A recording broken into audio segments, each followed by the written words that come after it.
Okay. Welcome, everyone, and thank you so much for joining us today as I call to order the first joint meeting of the new RAISE Family Caregiving Advisory Council and the Advisory Council to support grandparents raising grandchildren. It is so exciting to finally be at this point in our journey following last year's release of the first ever national strategy to support family caregivers.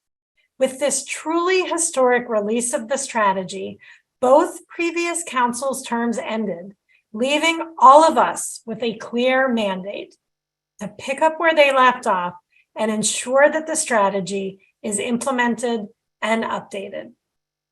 I am so pleased to be able to welcome our federal colleagues and each of our new non-federal members for both the RAISE and SGRG councils, as well as a couple of returning members. The development and release of the national strategy was the result of an unprecedented public-private partnership involving organizations and individuals. After more than 3 years of work, they produced a strategy designed to ensure that we as a nation more fully recognize and include family caregivers in policymaking, program design, and service delivery. The plan was clear. Government cannot do this alone. Every sector of our society has a way to assist and an obligation to join this effort, from state and local government to business and philanthropy to advocacy organizations. But of course, government does have a critical role. And that's why the national strategy includes 300 plus commitments from federal agencies, all of whom are your partners in this work. We expect you, the councils, to hold all of us in government accountable for moving the ball forward. To all of the current council members, I cannot overstate the importance of the work you're about to embark upon.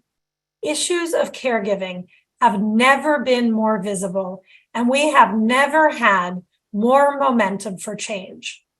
We have an administration that has made strengthening what they call the care infrastructure, including supporting family caregivers, a top priority.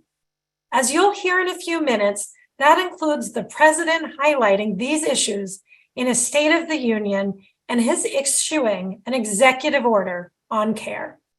We have a secretary, my boss, Secretary Becerra, who has himself been a family caregiver. And he personally understands why this issue is so important and has directed us to be bold in all of our efforts. As he always says to me, never do mild. We have the wind behind our backs with policymakers and the public seeing caregiving as a top priority. Literally every week I see in the media another story focused on these issues and another proposal from a member of Congress. There's even an external coalition of stakeholders who have formed around this important work called Act on RAISE, engaged in advocacy around caregiving at the federal and state levels. The goal of the new councils is to build off what has been done. The national strategy is an important, pivotal starting point, but it must be updated and improved as you consider the input of stakeholders, the changing environment, and both solve existing problems and identify new ones. You will help translate the strategy into reality through implementation. We've shared with you an orientation document, and we hope you found it helpful. I want to foot stomp a few important concepts from it. First, the council represents the diversity of caregiving. It includes caregivers in all types of situations. Family members caring for aging parents or spouses, parents caring for children with disabilities, grandparents caring for grandchildren, and more. Critically, It includes people who are receiving services and supports from family members. Caregiving looks different in different cultures and communities, and the council members reflect that diversity too. The diversity of the caregiving ecosystem means that we need to be cognizant of language and even philosophies. Our goal is to make sure all people see themselves reflected in this work. For example, in the orientation guide, we talk about the fact that even the words caregiving or care may not resonate with everyone who must be part of and included in this work. Second, I want to highlight the interconnectedness between family caregivers and the paid direct care workforce. The care infrastructure is made up of both the paid direct care workforce and unpaid care provided by family caregivers. The direct care workforce crisis has made it harder to access paid support, and that has meant families have had to take on more. This interconnectedness is an important theme in the national strategy, and it's something we hear in virtually every conversation about either family caregiving or about the direct care workforce. The federal government, including ACL, has a number of initiatives focused on stabilizing and strengthening the direct care workforce, and the work of the councils about the interrelationship will be critical to informing that work. Finally, I want to emphasize how important the council's work is to ACL's mission of ensuring that all people have the opportunity to live and participate in their communities, regardless of age, regardless of disability, and regardless of level of support need. Community living is not only what the vast majority of people want, it is in fact a civil right. Community living often requires services and supports, and we are here today because we as a society need to recognize and support the role that families play in our caregiving infrastructure. As we address the need for supporting family caregivers, we must always keep in mind that it's critical to center the person receiving support in all we do. Really, we all share one goal: to support each other. And we recognize that when we properly support family caregivers, we improve the person-centered support they can provide to the person they love. Before I turn it over to our next speaker, I want to take a moment to thank my ACL colleagues, particularly Greg Link and Lori Staubbaum, for their support of both councils. I also want to acknowledge and thank our incredible partners from the private sector who are helping ensure the success of this important work. I want to mention the John A. Hartford Foundation and the National Academy for State Health Policy for funding the establishment of the RAISE Resource Technical Assistance and Dissemination Center. This center will support both the RAISE Council in its work and our partners in states and communities as they implement the components of the strategy. I also want to thank Generations United, who through their grant from ACL and with funding from the American Rescue Plan, created the first National Technical Assistance Center for kinship and grand families. This new TA center will help state, tribal, and territorial governments and agencies, nonprofit organizations, and kinship navigator programs work across systemic and geographic boundaries to better support kin and grandparent caregivers. You'll be hearing a lot more about the work of all these partners during our upcoming September meeting. Now I have the pleasure of introducing Dr. Meg Sullivan, who serves as counselor to HHS Secretary Javier Becerra. Dr. Sullivan has more credentials than I can mention, so I'll just touch on a few. She's a board-certified pediatrician with extensive experience in public health, health equity, reproductive health, global health, infectious disease prevention and control, and emergency response. She previously served as the Chief Medical Officer for HHS's Administration for Strategic Preparedness and Response, or ASPR. In addition to her medical degree from UC San Diego, she has a master's degree in public health from Johns Hopkins. More than anything, Meg has been an incredible champion for ACL and the issues that we help lead. Meg, I'll turn it over to you. Thank you so much, and good afternoon, everyone. And really, thank you for asking me to be a part of this important meeting. As Acting Administrator and Assistant Secretary Barkoff noted, I serve as a counselor to Secretary Becerra for multiple HHS agencies, including the Administration for Community Living. And I feel so incredibly honored and proud to have the opportunity to work with Allison and her entire team every single day. I also want to stress how much that Secretary Becerra really wanted to be here today, especially since, as I hope you know, these issues have been and will continue to be such a major priority for him. And I also do feel incredibly honored to have the opportunity to represent him here today. Since coming to the Department of Health and Human Services, I have watched this work with great interest to better recognize, support, include, and engage family, kinship, and tribal family caregivers. Last September, your predecessors on the Raise and Grandparent Advisory Councils released the nation's first national strategy to support family caregivers. This historic accomplishment set the course for our country to better understand and address the need of family caregivers. That same meeting was the last for those council members, and we looked ahead to select a new slate of dedicated people with lived experience, professionals, advocates, and others to guide this work forward. And it is so exciting that here we are today. In a few minutes, Allison will swear in 2 new groups of non-federal advisory council members. First, the RAISE Act Council, followed by the SGRG Act Council. They will join with colleagues from across the federal government to ensure the strategy is implemented and remains up to date and relevant. Supporting family caregivers has been an urgent public health issue for many years, and the COVID-19 pandemic intensified the need to address it. There has never been a greater need for a robust, coordinated approach to ensuring that family caregivers, who we know provide the overwhelming majority of long-term care in this country, have the resources they need to maintain their own health, well-being, and financial security while providing crucial support for others. Both President Biden and Vice President Harris understand this fact keenly. The President's April 18, 2023 executive order on increasing access to high-quality care and supporting family caregivers is evidence of that commitment to better supporting and recognizing family caregivers. Among other things, that executive order calls for making long-term services and supports more affordable for families, including military families. It also speaks to strengthening our direct care workforce, in a particular interest to you, improving supports for family caregivers.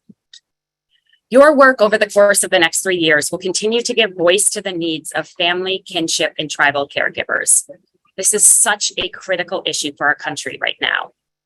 At least 53 million people provide informal and usually unpaid care and support for aging family members and people of all ages and disabilities. At the same time, nearly 3 million grandparents and an unknown number of other kinship caregivers carry the primary responsibility for caring for children whose parents were unable to do so. They include people of all ages, from youth to great-grandparents. Many family caregivers are themselves older adults and have disabilities. As rewarding as family caregiving can be, it often carries with it physical, financial, and emotional consequences, and the pandemic only magnified these challenges. We know that when caregivers do not have the support they need, their health, well-being, and quality of life often suffer. When the challenges become overwhelming and family caregivers can no longer provide support, the people they care for are often left with few options apart from entering an institution, nursing home, or foster care. But thankfully, we have a group of dedicated individuals such as yourselves to help us find solutions for family caregivers of all backgrounds and experiences.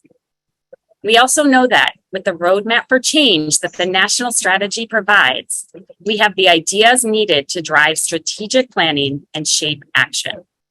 We can guide government, community-based organizations, the disability and aging communities, healthcare systems, and family caregivers and the people they support to work together toward a shared vision of a stronger caregiving infrastructure nationally, which is why today also marks the exciting beginning of the next phase of our work on behalf of family caregivers.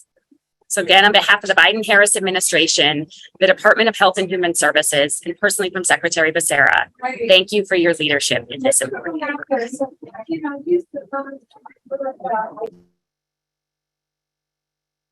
Thank you so much, Meg, for those really motivating words for all of us. Now I'd like to personally conduct the swearing in of our new non-federal members and returning members.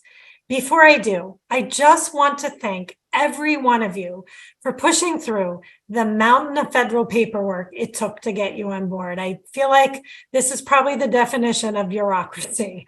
We have still, I think we have everybody moving through, but hopefully if there is anyone left, we will get them on before the end.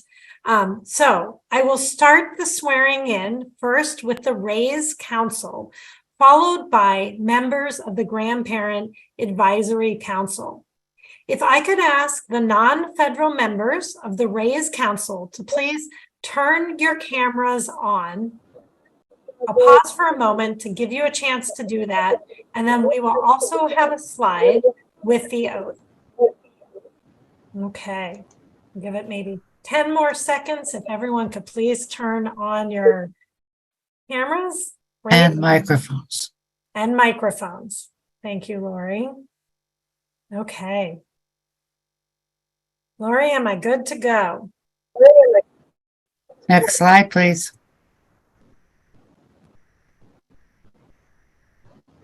Next slide. Okay, so together, hopefully everyone, please repeat after me, stating your name. Please fill in your name. I, Deborah Stonewall, Do solemnly swear solemnly swear that I will support and defend the Constitution of the United States That I will support and defend the Constitution of the United States against all enemies, foreign and domestic. against all enemies, foreign and domestic. That I will bear true faith and allegiance to the same. That I will bear true faith and allegiance to the same. That I take this obligation freely. That I take this obligation freely. Without any mental reservation or purpose of evasion. Without any mental reservation or purpose of evasion. And that I will well and faithfully discharge the duties of the office on which I'm about to enter. And that I will well and faithfully discharge the duties of the office on which I'm about to enter. So help me God. So help me God. Thank you. And now you can turn your cameras off. And non-federal members of the SGRG, can you please turn your cameras on? And I'll give you a moment to do that. Okay, great. I'm seeing some cameras come on. It's really excited to see all these smiling faces. Okay, I have the pleasure of swearing you all in. So please repeat after me. I fill in your name. I, Rainey Jeske, And if we could please go to the next slide. Do solemnly swear that I will support and defend the Constitution of the United States. do solemnly swear that I will support and defend the Constitution of the United States Against all enemies, foreign and domestic. against all enemies, foreign and domestic, That I will bear true faith and allegiance to the same. that I will bear true faith and allegiance to the same, That I take this obligation freely. that I take this obligation freely, Without any mental reservation or purpose of evasion. without any mental reservation or purpose of evasion. And that I will well and faithfully discharge the duties of the office on which I am about to enter. And that I will well and faithfully discharge the duties of the office on which I'm about to enter. So help me God. So help me So God. help me God. Congratulations to both councils. You are now officially part of this true collaboration between our public and private sectors, and our nation's family caregivers will be so much better because of it. You may now turn off your cameras while I introduce our next speaker. And please feel free to go back on mute. Okay, it is now my pleasure to introduce a longtime friend and colleague and true champion for our issues, the Special Assistant to the President for Healthcare, Jessica Schubel. Jessica's work at the White House Domestic Policy Council is far-reaching and includes Medicaid policy, the Children's Health Insurance Program, the Basic Health Program, and private insurance. She is incredible in her abilities to bring people together and forge consensus. We are so delighted to have her join us. Jessica, thank you so much for being here, and the floor is yours. Thanks so much, Allison, for the kind words. I'm really excited to be here to greet the new members of both the Raise Family Caregiving Advisory Council and the Advisory Council to support grandparents raising grandchildren, as well as welcome those who are returning. Let me first congratulate you on being sworn in as members of these two incredible councils, and to say in advance, thank you for all you will be doing on behalf of the nation's family, kinship, and tribal caregivers. When we talk about long-term services and supports, we know we can't do so without acknowledging the critical role that family caregivers have in providing these services. I want you to know that the President and this administration is committed to both expanding access to home and community-based services and to supporting family caregivers. As Allison mentioned, my work as a Domestic Policy Council centers on healthcare. In this role, I'm responsible for Medicaid, private insurance, and the Affordable Care Act portfolios here at the White House. I witnessed firsthand the President's unwavering commitment to supporting family caregivers, and I know how much he recognizes your critical work. President Biden believes healthcare is a right, not a privilege, and that's why he is committed to strengthening home and community-based services, or as he calls it, home care. He is so grateful for our family caregivers, but he also understands that caregivers need our nation's support. As you know, the critical services that both professional direct care workers and family caregivers provide are the reason why millions of older adults and people with disabilities can stay in their homes and get the care they need, rather than automatically having to go to a nursing home for care. We know that people overwhelmingly want to live in their own home, in their own communities, and we have an obligation to support them. This administration recognizes what you all know, that we need to make sure everyone has access to the care they need and that their caregivers have the support they too need. The President and the entire administration recognize that family caregivers need greater recognition of their roles and more support in helping them. We are committed to ensuring a robust and sustainable home care system that supports both Medicaid beneficiaries and the caregivers that provide so many critical services.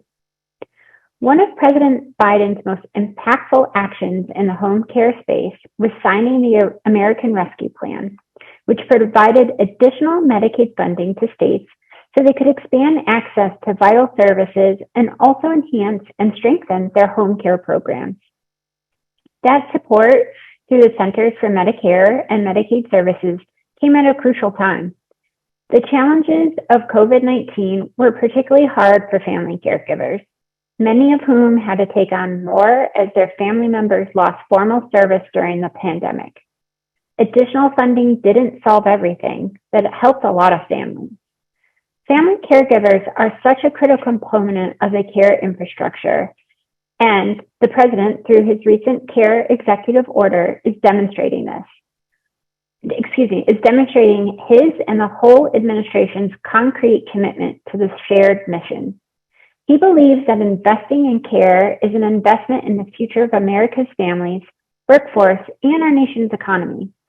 The executive order specifically directs the Department of Health and Human Services to better support beneficiaries of federal healthcare programs and services, and to look at the national strategy to support family caregivers as a roadmap.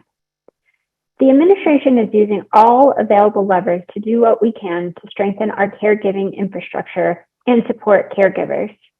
Each of you is a steward of the goals and objectives contained in the strategy. You will be doing invaluable work to help our nation to better recognize and support family caregivers. Thank you for letting me be part of this important day and express the administration's unwavering support for family, kinship, and tribal caregivers. Allison, back to you. Thank you so much, Jessica. And again, thank you to the president and the vice president for your incredible support on these issues. This has been a really, really great start, and I hope the words that you've heard from the White House, from the leadership of HHS, and from me have put some fire in the belly for all of you about really the important work ahead. But now we have the real work that's going to start in this meeting, which is really you all getting to know each other and the really important work that you have moving forward. So I am now going to hand the meeting over to our facilitator, Dr. Bonnie Knotts. Bonnie holds a PhD in workforce education and development and has over 20 years of experience in helping facilitate efforts across the government. So I know we are in good hands, Bonnie. Bonnie, take it away. All right. Thank you, Allison. Thanks for the kind introduction. So you know what's coming next. Now it will be your turn to go through the introduction. So I thought I would tell you a little bit about why we're doing this. A just published study by Ohio State University found that people feel more supported when their networks are more tightly knit. When your own connections know each other, you're more likely to feel supported. So we're excited to get to know you all and facilitate you getting to know each other a little bit better. So here's how we're going to play the game. When your name is called, you will have 1 minute to introduce your partner, and then your partner will introduce you. So please be certain your camera is on for your introductions and also your microphone. Please keep to 1 minute per introduction so I won't have to give you the hook. So let's begin. We are going to start with Jesse and Greg.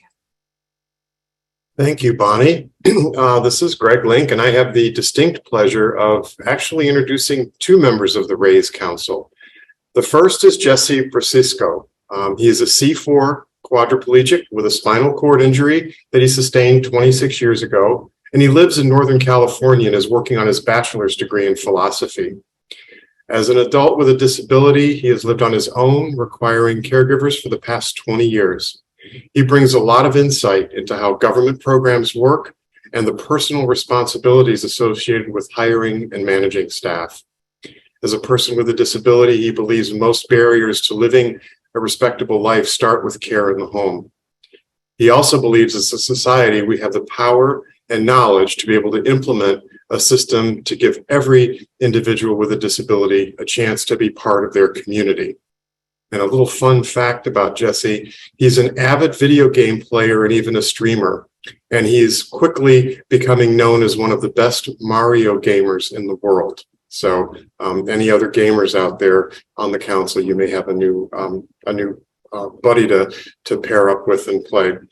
The other gentleman I would like to introduce, who will be joining us a little bit later, he had a conflict but was sworn in yesterday, is Dr. Joseph Neil Henderson. He's professor emeritus in medical anthropology. And he was born in the Choctaw Nation of Oklahoma in southeastern Oklahoma.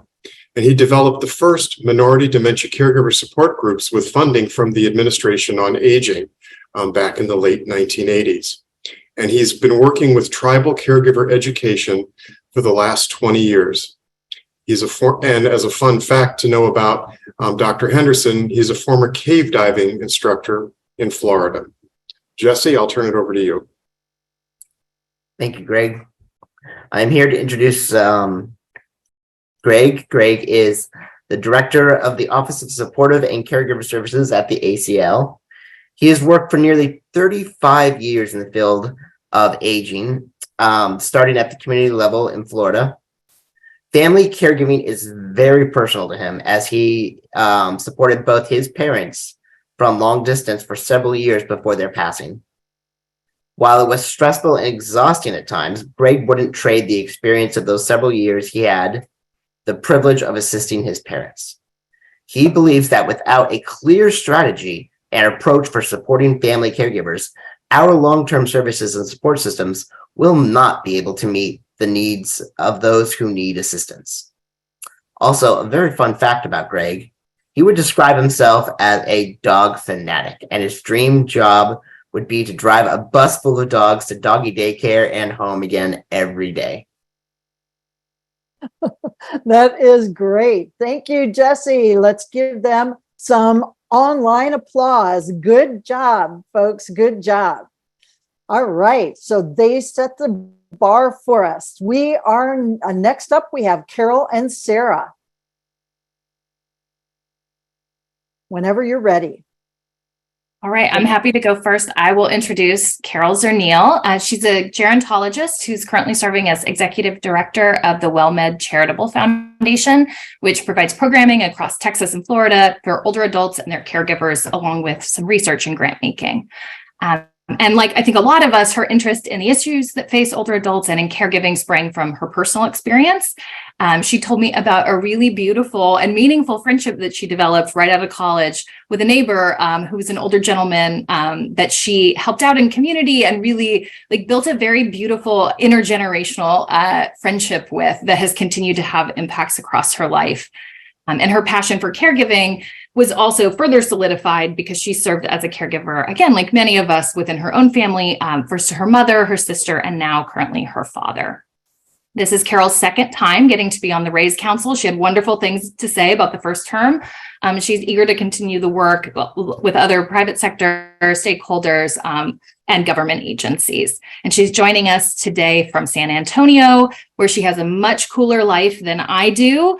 And in her downtime, when she's not working, she not only dances flamenco, but also plays the castanets. So I'm hoping at some point that we can take a field trip out there because I would love to learn both of those things.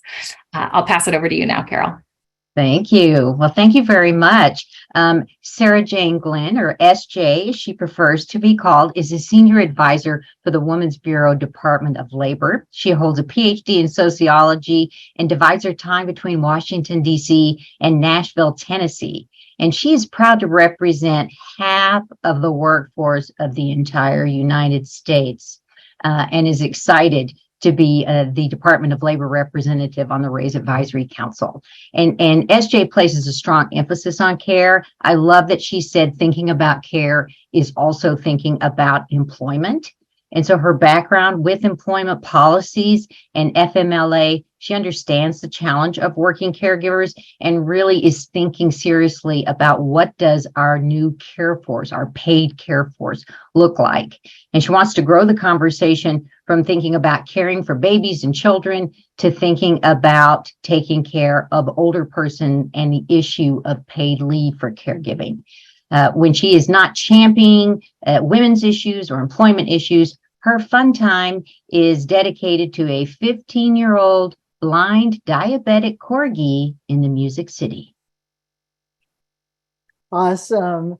Thank you, ladies. Good job. Thank you very much. And so we have, again, next up is going to be Daniel and Meg.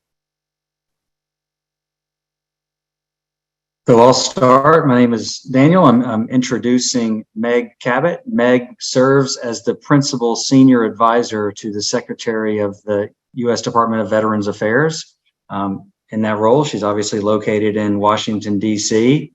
Meg has a really interesting background I personally found quite compelling. She began her career with service members and veterans as a social worker, a medical social worker at the National Naval Medical Center, now commonly known as Walter Reed, where she was working with individuals injured in Iraq and Afghanistan.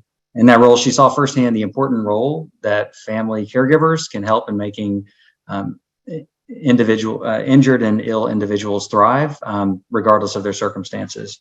And since that time, over the last 20 years, Meg has seen the fragmentation of policy related to family caregivers of veterans and non-veterans, and looks forward to working in this council to develop a more unified approach. A fun fact about Meg, she is a diehard New Englander.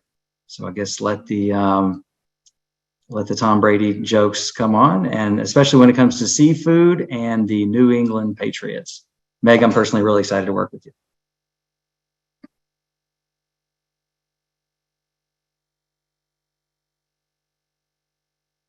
All right, Meg, I don't know if you are unmuted. Okay. There you go. Here I am. I apologize. I'm unable to be on camera this afternoon, but thank you very much for that introduction, Daniel. And it's my privilege to introduce Daniel Murphy, who currently serves as the general manager of an organization called the Helper Bees, which is just such a great name for an organization. And he currently lives in San Diego, California.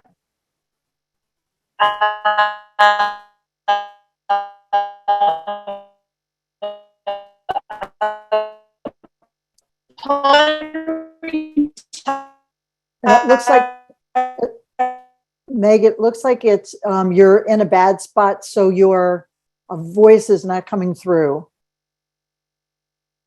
Retiring from military service in 2014, Daniel has spent nearly a decade in the home healthcare industry. During this time, is it any better? Yeah, it was, yes. Okay, I'm sorry about that. Let's see. Daniel hopes to bring his expertise in technology design, development, and integration to inform dialogue around federal policy for future technology advancements. And a fun fact about Daniel is that despite an intense fear of snakes, which I completely can relate to, he enjoys running the trails around his home in San Diego. And San Diego is home to way too many rattlesnakes. So that must be a difficult thing to reconcile. But thank you very much. All right. Thank you, Meg, and thank you, Daniel, and welcome. Next up, we have Deborah and Jennifer.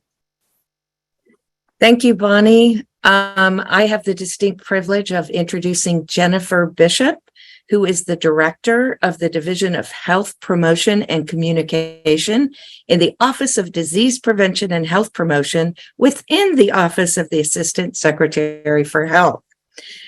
And she lives in Rockville, Maryland. Jennifer's mom became ill in 1977 and has never recovered. So Jennifer, caregiving is her lifestyle. During these almost 50 years of caregiving, she has often felt as if there are not enough resources. So Jennifer notes that as we're growing older as a population, we need to provide people with the resources they need.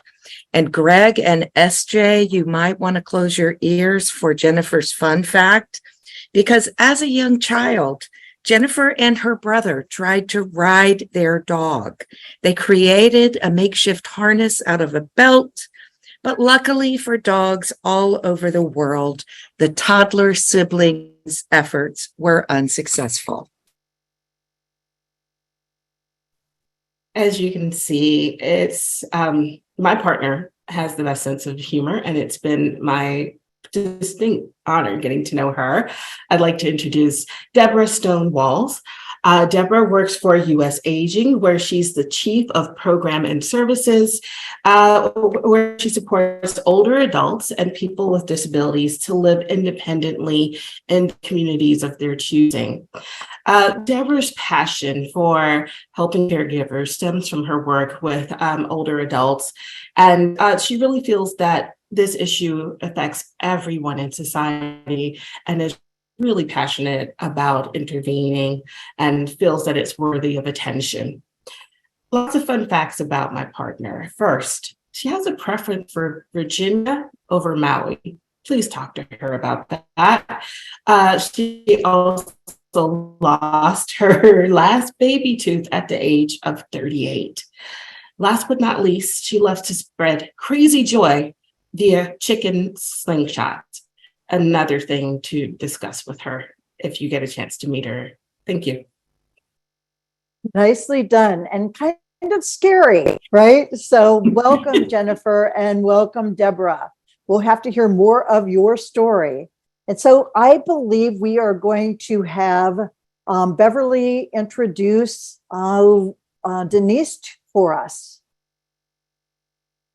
Hi, everybody. I'm very excited to introduce Denise Myler, who lives in Ammon, Idaho. She loves football and doing crafts. She's also involved with Alzheimer's disease and related dementia Consortium for Idahoans with Disabilities, our Care Can't Wait Coalition, and the Idaho Caregiver Alliance. Thanks so much. And I'm here to introduce Lisa. And Beverly, I don't know how to pronounce her last name. It's Schifferly, and apologies, Lisa really wanted to be here. Yeah. Lisa lives in Washington, D.C. She wishes she could have been here today. As a caregiver herself and a former legal aid attorney, she is passionate about providing caregivers with the tools they need to plan for and make critical financial decisions regarding long-term services and supports. Lisa is an avid runner and loves to travel. All right. Thank you very much. And again, welcome. And we know we'll welcome Lisa when we see her. So next up, we have Felicia and Melissa, please.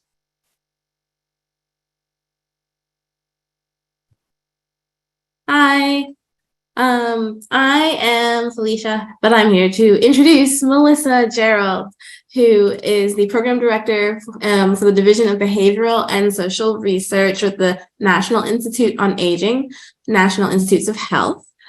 Her location is the Maryland, Washington, D.C. area. And we talked about so many things yesterday, and we had a blast doing it.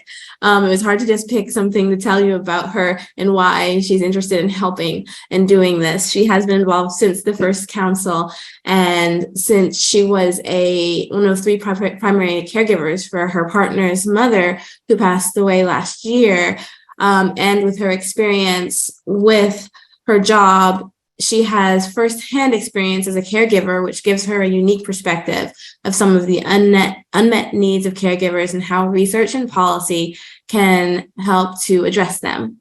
And a fun fact about her is she is a primate behaviorist with a PhD in anthropology. Thank you, Felicia. Yes, I had the pleasure, and now I have the pleasure of introducing you to Felicia Gibson, and we had a wonderful conversation. Felicia is amazing and awesome, but what you need to know is that she is associated with the Christopher and Dana Reeve Foundation, where she serves as a regional champion. She's a former paralysis resource ambassador and peer mentor. She hails to us from Savannah, Georgia. And what Felicia would like you to know about herself with respect to why family caregiving as a policy area matters to her, it's because if she had not had good insurance and if it weren't for her husband's prior military service and the VA, quote, we would have been screwed. And even with these resources, we still had to fight. And so I'm really looking forward to learning a lot from Felicia about her experiences, and she's awesome. But one of the many fun facts that I would like you all to know about Felicia is that she may have a very sweet face, a very sweet voice, but she is a roller derby queen, where she is known on the track by the name of Midnight Dreary.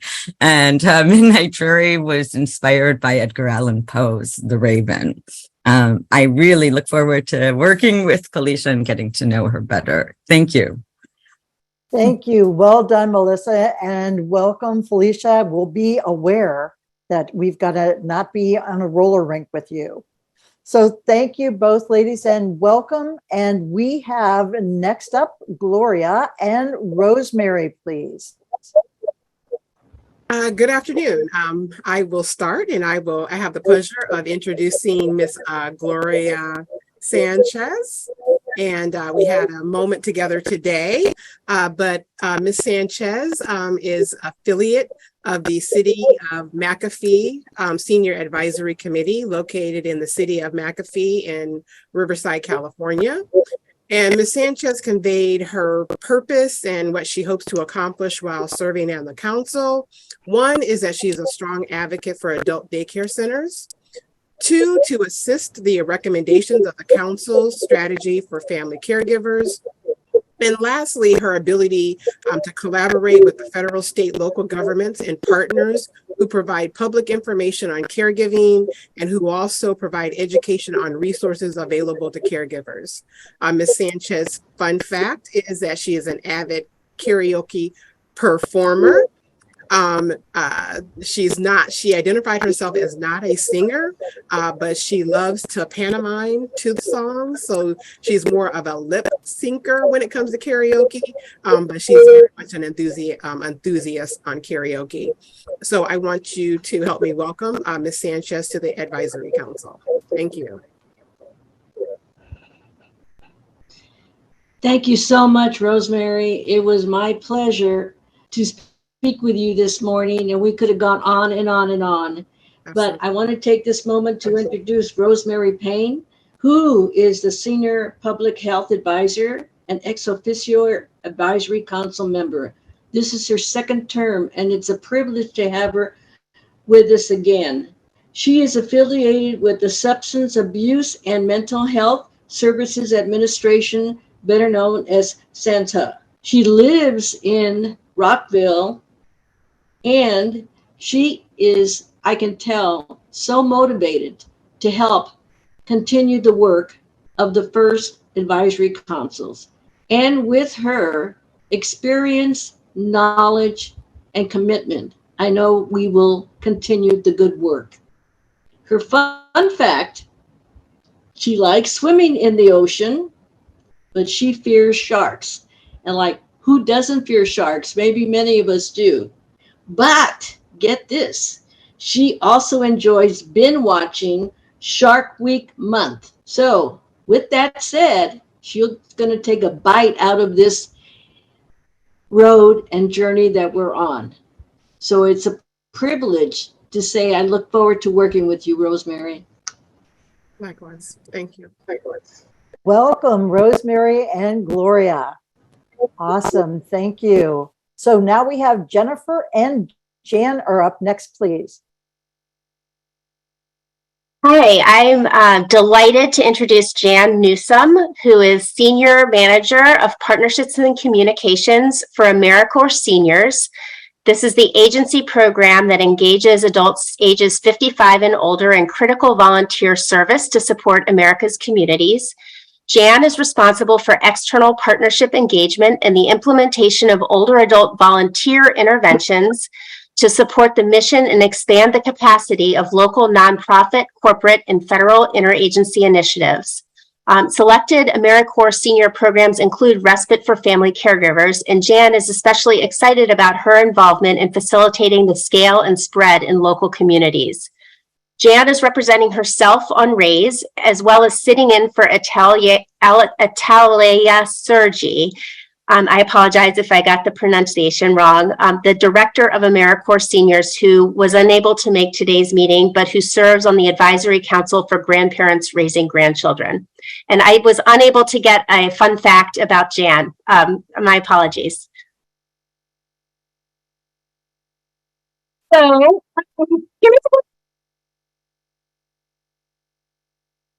Hello. We can hear you now, Jan. Okay. Because my video, somehow my video doesn't want to seem to work, and then I couldn't get my camera on either. So let me try this. It says start my. It's still not working. But let me go ahead. I am equally excited to introduce Jennifer Wolf. Dr. Jennifer Wolf, who's a professor of health policy and management at the Johns Hopkins Bloomberg School of Public Health. She also has a joint appointment in the Johns Hopkins School of Medicine in the Division of Geriatric Medicine and Gerontology. As an academic researcher, her career is about advancing the science of family caregiving research and motivating evidence-informed policies that support family caregivers. Her professional portfolio of research includes works that have a lot of direct relevance to the tenets of the RAISE report. And I didn't have a chance, I was out last week, so I didn't have a chance to talk to Jennifer directly, but I know she is a daughter, a sister, a partner, and a mother who is tremendously excited about contributing to the goals of RAISE, as she's also a person with friends who are affected by chronic disease and illness. Welcome, Jennifer. All right, thank you very much. And Jan, what would your fun fact be? Let's see. My fun fact, okay, don't anybody pick, but my fun fact would be, and people tell me this all the time, I really, really do love connecting people and programs that help each other resolve their missions. I really love that. Nice. Thank you. Thank you. So next up, and again, welcome, ladies. Next up, we have Jonathan and John. Hi. Well, I'm very excited to introduce John O'Meara. John is the medical officer with the CDC's Alzheimer's disease team in the Healthy Aging branch. He's originally from Canada and trained in family medicine, but mentors of his recognized his interest for public health and recommended a fellowship opportunity with the CDC. He's loved it and now kind of claims Atlanta, Georgia as home. So when John and I connected last week, he shared a bit about his personal family experiences with his own aging parents and their early cognitive decline. He's very passionate about helping find ways to elevate caregiving as a national public health issue and promote effective strategies and approaches to support caregivers and those they care at the population level. He believes it has such an enormous potential for impact. And his fun fact, I'm sure many of us have this on our own bucket lists and are jealous that John has checked it off, because he attended an Olympic Games opening ceremony for the 2010 Winter Olympics hosted in Vancouver. And I think that's pretty cool. Well, thank you so much, Jonathan. And it is my absolute pleasure and privilege to introduce Jonathan Cotter to you all. Jonathan is the founder and CEO of the National Center for Pediatric Palliative Care Homes. And Jonathan is located in Scottsdale, Arizona. And really his commitment to family caregiving in general and family caregiving policy is just truly incredible. It was such an honor to talk to Jonathan and hear about his experiences. He is the proud dad of a son who was diagnosed at 9 months of age with a genetic neuromuscular disease called spinal muscular atrophy, and who lived an amazing life until his death at 17 years of age in December of 2018. And during his son's life, Jonathan co-founded the second freestanding children's palliative and respite home in the US called Ryan House, which is located in Phoenix, Arizona. And so his son's death became really a tipping point for Jonathan in his career to really fully dedicate his energy to championing support for children on life-limiting journeys and to support their families, and now founding the National Center for Pediatric Palliative Care Homes to build capacity for community-based providers. And so as for an interesting fact or a fun fact about Jonathan, when their son Ryan was born, his family was living in London, England for a 3-year expat assignment for Jonathan's previous career in marketing. And Jonathan likes to say that it was the Pillsbury Doughboy who sent them to England and Betty Crocker who brought them back to the US. And that's because General Mills bought Pillsbury during those years. So again, Jonathan, it was just a pleasure to speak with you, and I'm really looking forward to working with you. Thank you very much, gentlemen, and welcome to you both. All right. Now, the next person or the next pair that's up, and I don't know if I'm going to say your name properly, Keisha and Jody. Please Thank go ahead. you. Thank you. These introductions are absolutely wonderful. So it is absolutely my honor and pleasure to introduce Jody Samaraki. Jody is a senior policy advisor at the Centers for Medicare and Medicaid Services. She works on the Medicaid side in the Centers for Medicaid and CHIP Services, or CMCS, in the Medicaid Benefits and Health Programs Group. Jody largely works remotely, but she's based in the CMS Central Office in Baltimore, Maryland. Jody shared with me that, like many of us, she has increasingly experienced what it means to be and to need a family caregiver, particularly over the last several years, with both personal illness and the illness and death of her father-in-law, and having parents who are continually dealing with health issues and live at least 5 hours away. She is passionate about continuing to shine a light on the need to help people see how much this policy matters to all of us, because illness and death are parts of life for all of us, and we need to learn how to navigate them as well as possible. It's particularly important, she says, for individuals with disabilities and older adults to have the supports they need and deserve. Jody hopes to continue to offer both her personal perspective and her perspective from the jobs that she's had over the course of her career, including her current position at CMCS, to strengthen this work and related outreach. And a fun fact about Jody, this is very, very cool, is that like some of the others on the council, Jody has a deep love of animals and nature. And together with her husband, Tim, she has 3 dogs and 4 cats at home. But they have also taken up the hobby, and in fact, during the summer, more of a part-time job of raising monarch butterflies. She says that this year they are raising monarchs and swallowtails, so it's even more of a zoo at their house. Thank you so much. Oh, thank you. It is my pleasure to introduce Kezia Scales, who is the Vice President of Research and Evaluation for PHI, which is a New York-based national organization that promotes quality direct care jobs as the foundation of quality care. While PHI is in New York, Kezia is based in Durham, North Carolina, where she works from a freestanding tiny office in her backyard, which I'm totally intrigued by. Because I like to spend a lot of time in my yard too. So I have to imagine it's fun when you take breaks. As well as having personal experiences as a family caregiver to her dad. Kezia has dedicated her professional career to the direct care workforce that supports older adults and people with disabilities and their families across care settings, a path she chose since the first research study she conducted with direct care workers in dementia care about 15 years ago. In her role on the RAISE Family Caregiver Advisory Council, she hopes to offer expertise on strengthening and stabilizing the direct care workforce through policy and practice, because as well recognized in the National Strategy to Support Family Caregivers, a strong direct care workforce is essential for ensuring access to respite and ongoing support that families and their the individuals and their families critically need. A fun fact is that as well as being a mom to 2 delightful young daughters, ages 2 and 5, she also has 2 grown stepkids and 3 adorable step grandkids, all of whom live in England. An extra fun fact is that she is about 6'2", which is a shock to people who meet her in person after previously only interacting with her on Zoom. So great to meet you. I'm great talking with you and look forward to continuing to work with you. Great, thank you, and welcome to you both, ladies. Thank you. Next up, we have Lynn and Courtney.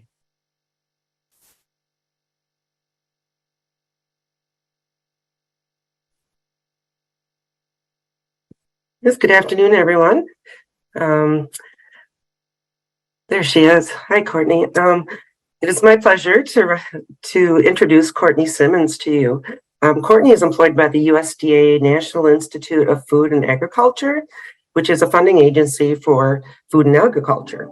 She works with the agency's Institute of Youth, Family, and Community.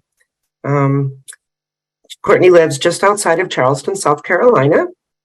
And what she would like her fellow council members to know is that she wants her section of the USDA to better understand the whole scope of family care. The whole scope of family resource community management.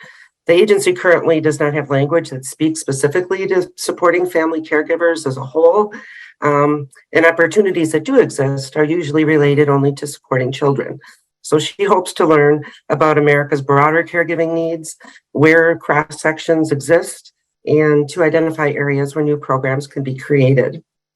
Fun fact about her is that Courtney hasn't eaten meat in more than 15 years, but she prepares meat dishes for relatives and often gets the best compliments. And I'm looking forward to maybe experiencing that myself. So thank you, Courtney. Thanks, Lynn. It is my pleasure to introduce Lynn Gall, who is a family caregiver support and lifespan respite manager at the Wisconsin Department of Health Services. Lynn hopes that her major contribution to the work of the council is to help create a system that is easy for caregivers to navigate. Her vision is to bring community stakeholders together to create a structure so that caregivers have the necessary support in place the second someone is diagnosed with a condition or needs assistance. My favorite fact about Lynn is that she just learned that she is going to be a grandparent for the first time. So congratulations to you, Lynn. Nice, nice. Thank you, Courtney. Thank you, Lynn, and welcome. Our next pair is Nancy and Carmen, please. Hello. It's my distinct pleasure to introduce Nancy Ritchie. She is a fearsome advocate from Pennsylvania. She's the mother of a 29-year-old son with autism and comes to the council through her work with the Pennsylvania Developmental Disabilities Council. She's also been working on a community of practice around caregiving and disability issues for a long time. She's excited to serve on the council because she really wants to learn new things so she can bring back to her community and also be the voice of the importance of communities in supporting family caregivers. In particular, the way in which communities can be more accepting of people with disabilities and also be transformed by the presence of people with disabilities and their family caregivers in terms of seeing a better world. A fun fact about Nancy is that in order to have vacation, they realized with their son it was helpful to go into the mountains. They own a cabin in West Pennsylvania, and most recently they were there when she went out to gather some blueberries. She ran across a black bear and then stepped back. But she's full of fun facts about black bears. So if you have any questions, be sure to ask Nancy. What a pleasure it was to talk to her.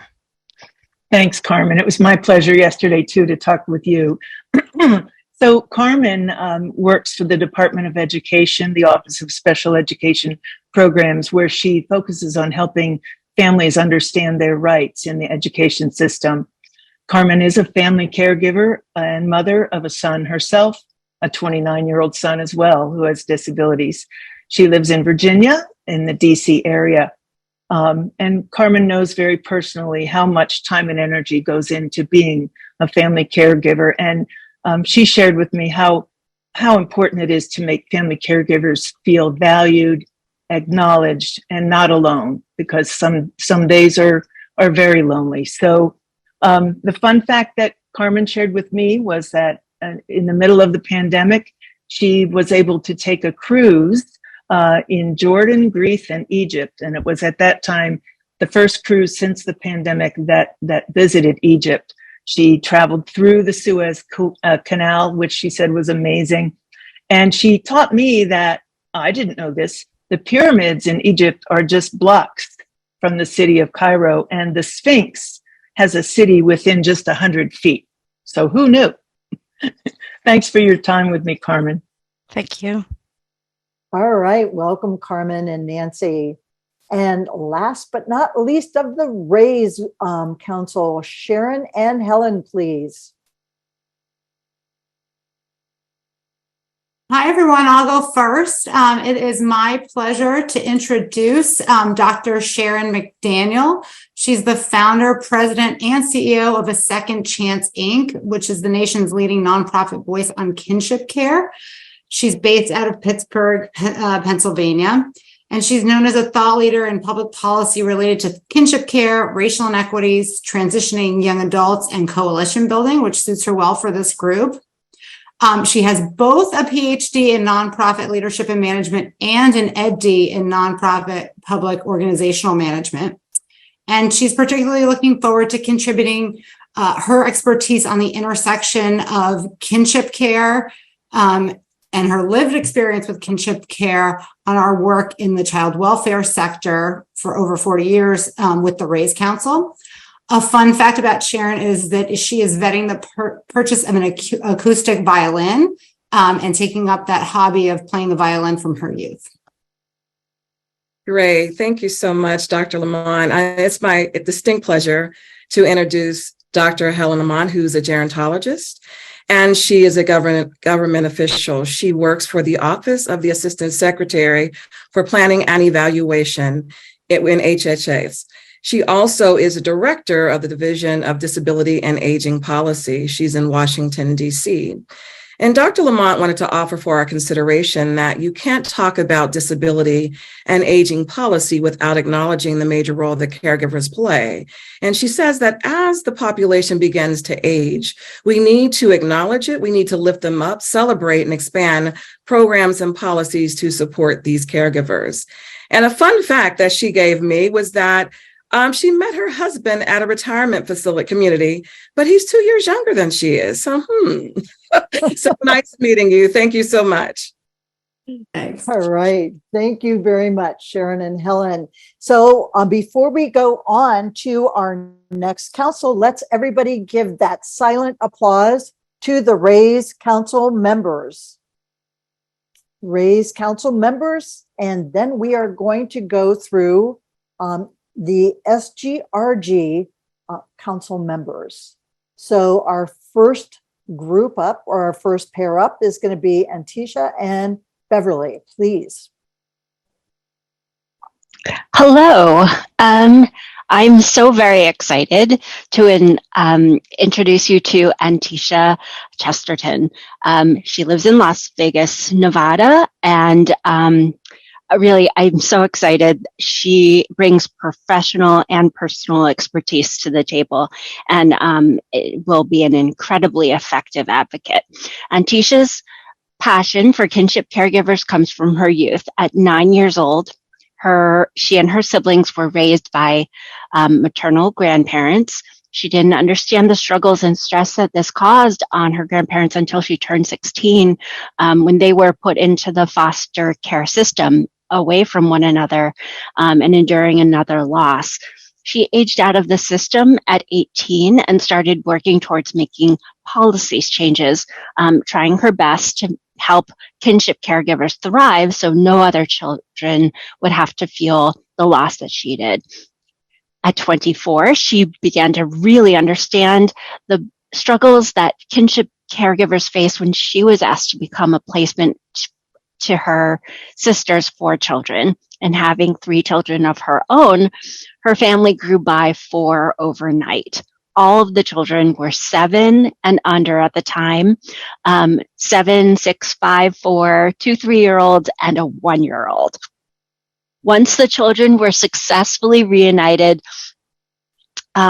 she worked even harder to make positive changes in the kinship community.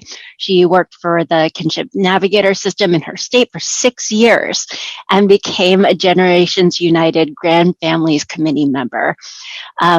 One fun fact about Antisha is that she mastered finding the perfect hiding spot to eat her favorite snacks. With 7 kids, it becomes a mission, and she will disclose this. She will not be disclosing the location just in case her children ever see this. Thank you so much, Beverly. It is my honor and privilege to introduce Beverly Yang. Beverly is located in Washington, D.C., and every day that Beverly wakes up, she's excited to learn how to help protect older people and caregivers from unfair, deceptive, and abusive financial practices. Her grandparents were a big part of her home and helped shape her understanding of history, family, and her role in society. When Bev was fresh out of law school, she began her career as a legal aid attorney. And there she learned the problem solvers to meet clients on a daily basis to understand the systematics and generational challenges that individuals face. 15 years ago in Southern Illinois, Bev began advocating for systematic changes to our judicial system so that people with debts could avoid going to jail when they didn't have the money to pay. She joined the federal government to make a greater impact at a national level.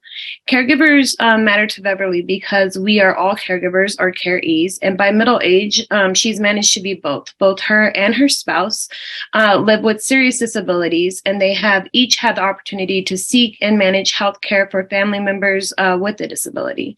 Her major contribution, her along with the Office for Older Americans at the Consumer Financial Protections Bureau, where she works, believe that older people and caregivers face the risk of financial harm as they try to determine where to find care, how much it'll cost, and how to pay for it. We can protect this population by monitoring for and addressing unfair, deceptive, and abusive consumer financial practices. A fun fact about Bev is that she loves to kayak, and one day she plans to kayak all the way from New York, Upper New York, to Canada, Adirondacks. There we go. I practiced it like over 100 times, but yes. You got it. You got it, Antisha. You got it. Welcome, Antisha. Welcome, Bev. All right. Thank you very much, ladies. All right. Our next pair is Bert and Amelia.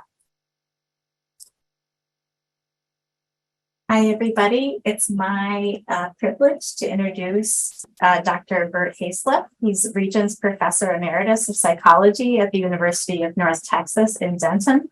And his hope is that he can give the council assistance in defining new issues and research pertinent to enhancing the well-being of grandparent caregivers, and has a special interest in resilience and in interventions to enhance resilience-related skills.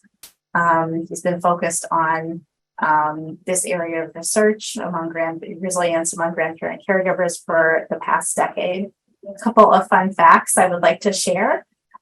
He says that he is, quote, obsessed with golf and staying fit. He actually gave me a couple of tips on how to stay active in this incredible heat that we're experiencing. And he has been married to the same person, a miracle, she says, and that is also a quote, for 50 years. Welcome, Bert. Looking forward to working together. Thank you, Amelia. I'm pleased to introduce Amelia Carricker. She's a program official in the Division of Behavioral and Social Research at the National Institute on Aging. And NIA's mission is to support research and research resources on genetic, biological, clinical, behavioral, social, and economic factors related to aging, as well as providing information on aging and research advances to the public and other stakeholders. NIA's goal is to support the health and well-being of older adults, which includes care recipients and caregivers. And she says she was originally drawn to aging research because of the privilege of growing up with wonderful grandparents. And she did share the fact that she is a runner. So we have that in common. Hopefully I can give her some wisdom regarding running in the heat, which is, as you all know, a big problem here in Texas. Hopefully she'll help me across the finish line in a 5K sooner or later. So very glad to be working with her. All right. Thank you, Bert, and thank you, Amelia. Welcome. Our next pair is Carol Cox and M&I. Hi, I can start. It's my honor to introduce Dr. Carol Cox. She is a professor in the Graduate School of Social Services at Fordham University. Dr. Cox began working with kinship caregivers in 1999 when she developed the Grandparent Empower program in New York, a series of classes that cover a wide range of topics. In 2013, she brought this program to Tanzania, where it was translated into Swahili for Tanzanian grandparents. And in 2020, she developed an online version of the program, which allowed the classes to continue during COVID. She resides in New York and wanted to let us know that during her work with grandparent caregivers during COVID, she witnessed their enthusiastic responses to online classes focused on enhancing their parenting skills. Their participation in these classes dispelled the myth that older people cannot use technology or are not interested in learning about technology. So Carol is excited about the possibility of widening accessibility to technology to grandparent and kin caregivers. And a fun fact is Carol's passion is horseback riding. Thank you. Thank you, Emma. That was nice. And I gave Emma so much to condense. It's just fabulous. And on the other hand, Emma gave me so little to expand. All right. I want to introduce Emma Nye. Emma is with the Health and Human Services Department, Office of the Assistant Secretary for Planning and Evaluation, the Office of Behavioral Health, Disability, and Aging Policy. And she is right in Washington, D.C. She is really interested in family caregiving as a policy area. And she says in her short little bio to me that she sees most people as either being family caregivers or needing care from a family member. So it just seems so obviously essential to ensure that family caregiving is understood and supported. Well said. Well said. A very fun fact that she did give me, which is really interesting, is that she has snorkeled with sea turtles, but she doesn't expand on that. So I don't know what happened with the turtles or with Emma, but she was in the water with them. We do know that. So I look forward to working with you, Emma. Thank you. All right. Welcome, Carol, and welcome, Emma. Thank you. Next up, we've got Cheryl Miller and Rebecca Ortiz, please. Hi, good afternoon. It is my pleasure to introduce Rebecca Ortiz. She is located in Baltimore, Maryland, and she works on the External Affairs team in the Office of Communications at the Social Security Administration. She hopes to contribute to the council by identifying and coordinating resources and communications and outreach strategies for council deliverables. A fun fact about Rebecca was in college, she had the opportunity to spend a semester at sea, living on a refurbished cruise ship with about 600 other students, and circumnavigated the globe, visiting 12 countries along the way. Thank you, Cheryl. Hi, everyone. It's my pleasure and honor to introduce Cheryl Miller. She's based out of Kingston, Washington, where she is the Director of Children and Family Services for the Port Gamble Skellum Tribe. Some of the areas she oversees includes temporary assistance for needy families, child support, maternal home visits as connected to WIC, vulnerable adult and special needs programs, as well as all of the Title IV-E and kinship programs. As far as her contribution to the Advisory Council, she's really hoping to identify additional resources for grandparents, as well as contribute to different outreach strategies and council deliverables. And as a fun fact, Cheryl is a trustee for our local community college, and her husband have 6 children, 6 grandsons, and 1 granddaughter. So a large, beautiful family. Very nice to meet you. All right. Thank you, Rebecca, and thank you, Cheryl. Welcome. Next up, we have Donna and Tammy. Hi, everyone. Tammy is apparently on leave, so I will actually be introducing myself. I'm Dr. Donna Aginaga. I am a professor with the School of Social Work at the University of Alaska, Anchorage. I had the honor of both spending time in kinship care with my grandparents, informal kinship care for 3 years when I was younger, and then serving as a kinship provider for my niece when she was in high school. And I really hope to help reduce the isolation of younger caregivers and help them feel that services and programs are geared towards their interests and needs. A fun fact about me is I have picked blueberries on the Arctic tundra. They're amazingly sweet. Nice. Thank you so much, Donna, and thank you for being flexible. All right, welcome. Next, we have Megan and Greta. All right. I will go. It is my great pleasure to introduce Greta Kilmer to all of you. She serves as an epidemiologist with the Alzheimer's disease team within the Healthy Aging branch of the Centers for Disease Control and Prevention, and she is based out of Atlanta, Georgia. In terms of family caregiving as a policy area, Greta says that caregiving has an impact on public health in fundamental ways that she feels are often not understood or rarely recognized in the field.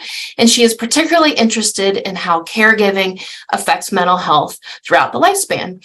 And Greta shared that she recently joined the Alzheimer's disease team after working in other areas of the CDC, including adolescent health and viral hepatitis. And I look forward to working with you. It's nice to meet you. Thank you. Okay, I have the pleasure of introducing Megan Dolben-McNabb. She's a professor in the Department of Human Development and Family Science at Virginia Tech in Blacksburg, Virginia. Megan explained to me that in her time working with and studying grand families, she heard many powerful stories about the challenges such families experience. And at the same time, she was continually impressed by their strength and resilience. She pointed out that there's much that we can do in terms of policy to help reduce the challenges experienced by grand families and to enhance their well-being. So a fun fact about Megan is that she recently joined a pottery studio and is having fun learning how to make wheel-thrown and hand-built pottery. Thank you. Nice. Thank you, and welcome, Megan, and welcome, Greta. All right, our next pair is Anna and Keith. Thank you so much. I'll kick us off here. It's my pleasure to introduce you all to Keith Lohorn. He is with the Alabama Foster and Adoptive Parent Organization. He's also a Generations United Grand Voice from Alabama. And family caregiving policy is of critical importance to Keith. He and his wife, Edie, are now raising 5 grandchildren. They've been raising 2 of their grandbabies for almost 7 years. Both were born with drugs in their system, and they spent weeks in the hospital withdrawing. And after months of trying to get help, they discovered the Alabama Foster and Adoptive Parent Association, and Keith started a Grandparent as Parent Committee. An interesting fact, I won't call it fun, but it was very, very meaningful fact, is that in the last 3 years, Keith and Edie have distributed 3 tons of food and other critical supplies, presents, all kinds of things, touching 35,000 individuals. So well done, Keith. It's a privilege to be on the council with you. Thank you, Anna. And likewise, it's a privilege to work with you with GU. Anna is the director of the Grand Families and Kinship Support Network, a national technical assistance center, which is funded by the ACL and operated by Generations United in Washington, D.C. Anna's grandmother helped raise her, which is what gave Anna her passion to help grandparents raising grandchildren. Anna is a national expert on grand families, authoring several Generations United publications on the subject and publishing articles in various publications and academic journals. Anna has spoken extensively about relatives raising children at national, state, and local conferences. As someone who was raised in part by her grandmother, Anna has a personal commitment to families. A fun fact about Anna is that while volunteering at a presidential inaugural dinner, Nelson Mandela looked at her and waved. Nice. Welcome, Anna. Welcome, Keith. Thank you. Thank So you. we have Rainey and Lori who are going to bring us on home.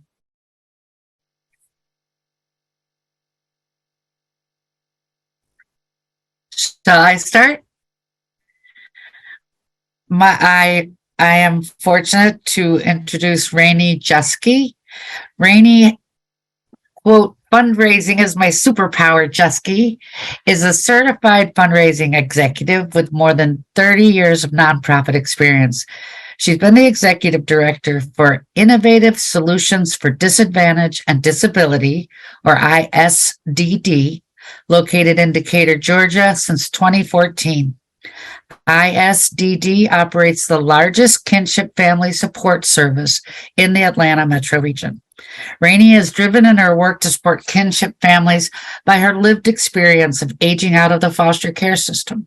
She knows personally how toxic that system can be and how difficult it is to become an adult without the love and support of family. This makes her passionate to ensure that children remain with the relatives who love them and are not relinquished to the foster care system. Rainey is a proud 13th generation New Englander. She credits her resilience, determination, and thriftiness to the early colonists she descends from. Nice to be your intro partner, Rainey. Thank you. And now it is my pleasure to introduce Lori Stahlbaum. Lori co-leads the advisory councils at the Administration for Community Living in Washington, D.C. She is the proud parent of 2 adult children with disabilities.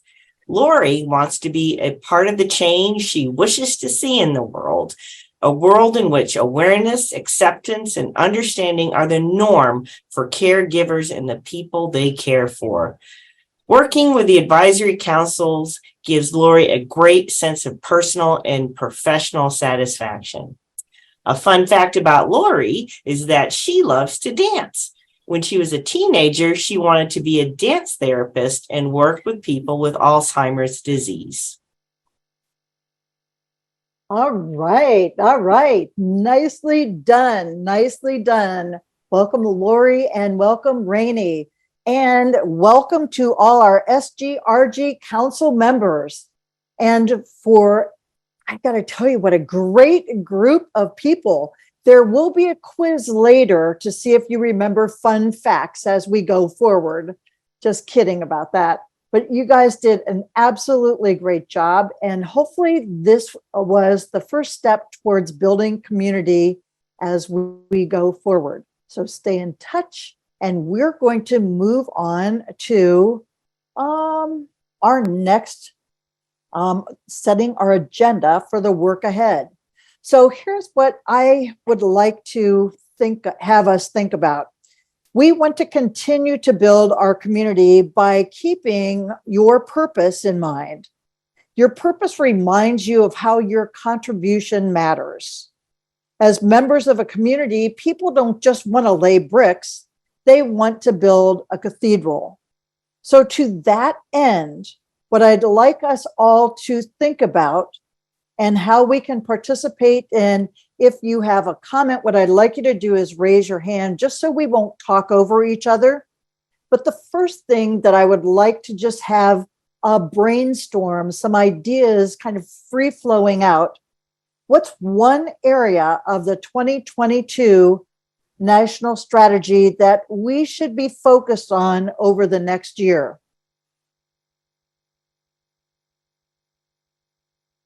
All right, Daniel, I see your hand. Please go ahead. Thank you for the opportunity. So I think absolutely a focus of the strategy, building upon the work over the last 3 years, should be better contextualizing the technical challenges related to supporting family caregivers across the nation. So Daniel, could you expand on that just a little bit? Absolutely. As many of us in this industry are well aware of, those of us who have had personal challenges supporting loved ones in the community, the access to resources, the access to available benefits, the access to services, transparency into services, into the services that providers can deliver, and even whether or not they're necessary, et cetera. As mentioned in my introduction, that's where a vast majority of my personal work has been over the last several years, is identifying opportunities for technology to create the connectivity that family caregivers need to more easily access resources and alleviate their own challenges. Perfect. Thank you for expanding on that, Daniel. Mm-hmm. All right, Carol, Carol Z from Raise, please go ahead. Yes, thank you. I just wanted to share my own personal experience from last year. When my sister was diagnosed with cancer, she asked me to come home and take care of her. And so I used up all my leave. And once I'd used up all my leave, I was told I didn't qualify for FMLA and that I would lose my job if I continued to stay and care for her. And so you can hear the emotion in my voice. I'm the executive director. I've been in the field 33 years, and I was about to lose my job because I needed to take care of my sister. And so FMLA is a huge issue, and I hope that we can help other caregivers to maintain their jobs and continue to be able to work. Thank you for your story, and how awful, yeah, to experience that. Thank you for sharing that. Gloria, how about you?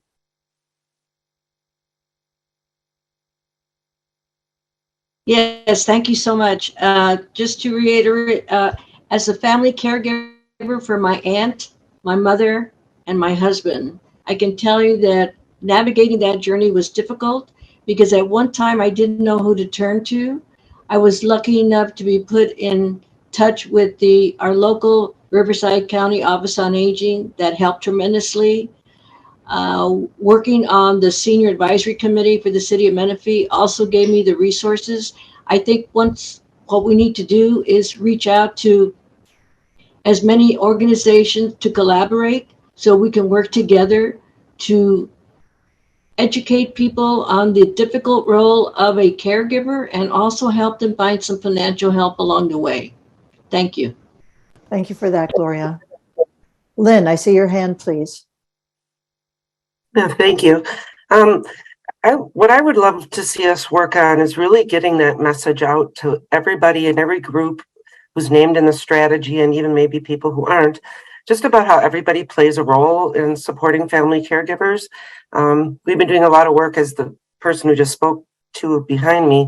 We've been doing a lot of employer engagement and trying to get them to understand the importance of supporting working caregivers and the importance, why it's important to everybody. I think that's a message that maybe has not gotten out there, or at least has not been embraced, is like why this is important to all these different segments and communities and what they can do to do their part to be a supportive solution, to be part of that solution.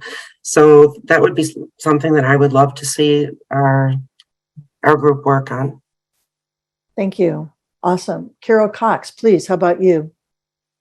Yeah, can you hear me? Yeah. Yes. I just wanted to also give some support to, I think it was Dan who said the importance of technology, because during COVID, I know that these grandparents who I worked with in New York, like over 200 grandparents, would have been struggling even more if they didn't have the technology and hadn't learned how to just use Zoom, how to use iPad, the iPhone, and connect. And we live in a society now where being connected is really critical for kids and for everyone.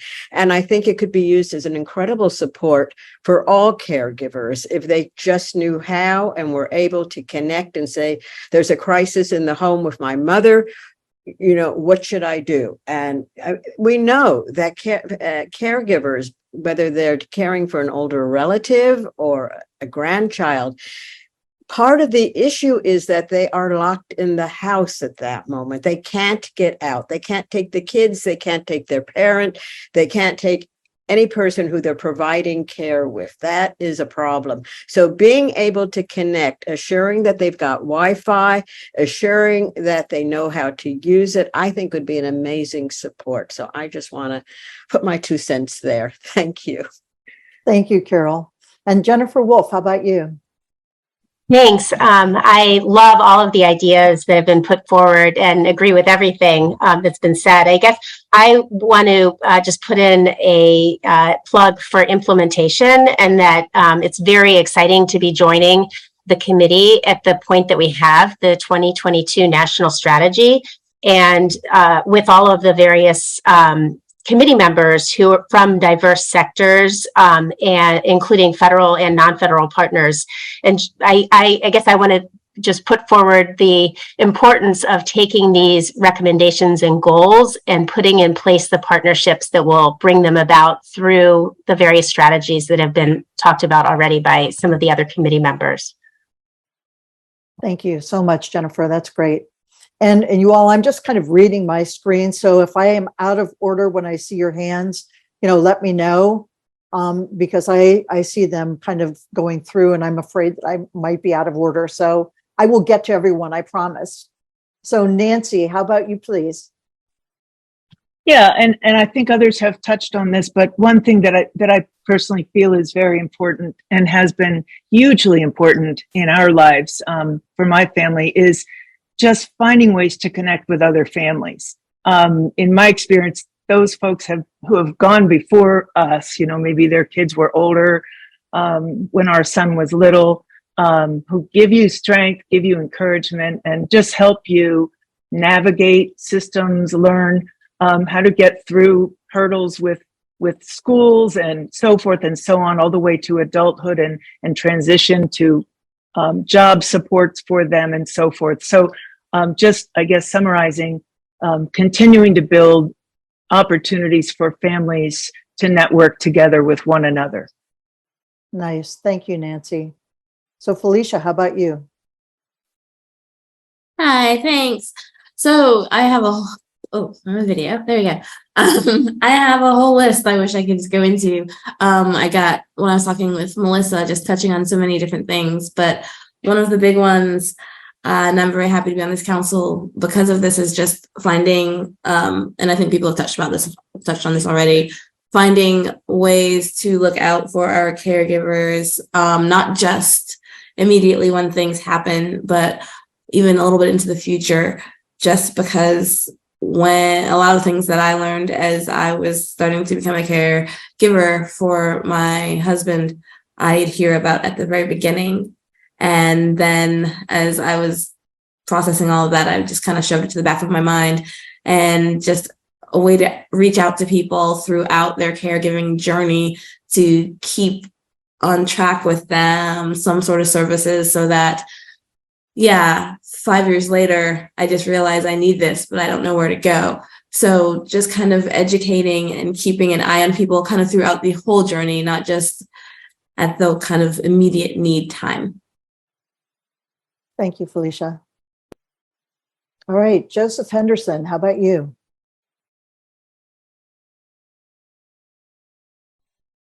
Yes, I was thinking in terms of maybe under the broad heading of cross-cultural caregiving.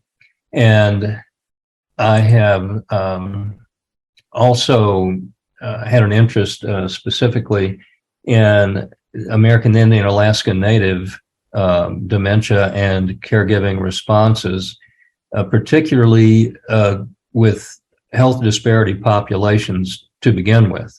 And that includes a number that go beyond just so-called ethnic groups to include rural populations, for example. And I think deeper insights into how those various cultural systems have caregiving operating through them in households would be something that could better tune our responses for caregiving in those communities. Thank you. Thank you, Joseph. Jesse, please go ahead. Hi, I just want to talk about this on a disability standpoint. I think one of the two things that we should really be focusing on one is more public investment in home health care. We need to work on the $600 billion investment that was originally in the Build Back Better bill that was passed 2 years ago. None of that made it in there.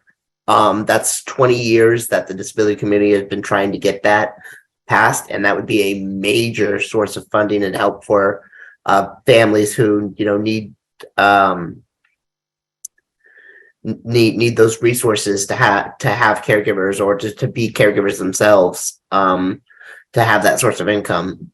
Second, I think we need to work with communities and develop plans to have community leaders engage doctors, shelters, anything else that could reach the community, that not only would increase money towards caregiving, but increases people into the caregiving system. I think one of the one of the best things that we could do for family caregivers is not only make sure that caregiving is a livable source of income, but also give them, a chance to hire community members to come in and help when you are overtired, or you just need somebody to come in and do something if you have to go and get called on another job, or if you get called in for another family emergency or have an emergency yourself. I think a community involvement plan that we could sell to community leaders would be imperative for both community or for both family healthcare members and the people with disabilities that they care for. Thank you, Jesse.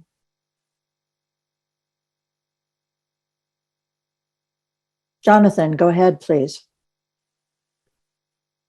Great. Kind of a common theme I think I'm hearing also is about strengthening support for caregivers out in the community. That's really my hot button as well, and really something I'm excited to kind of work on with the committee and the councils over the next few years. Particularly in the area of, I spent a lot of time talking to people across the country that are very passionate and want to help get involved and actually create things.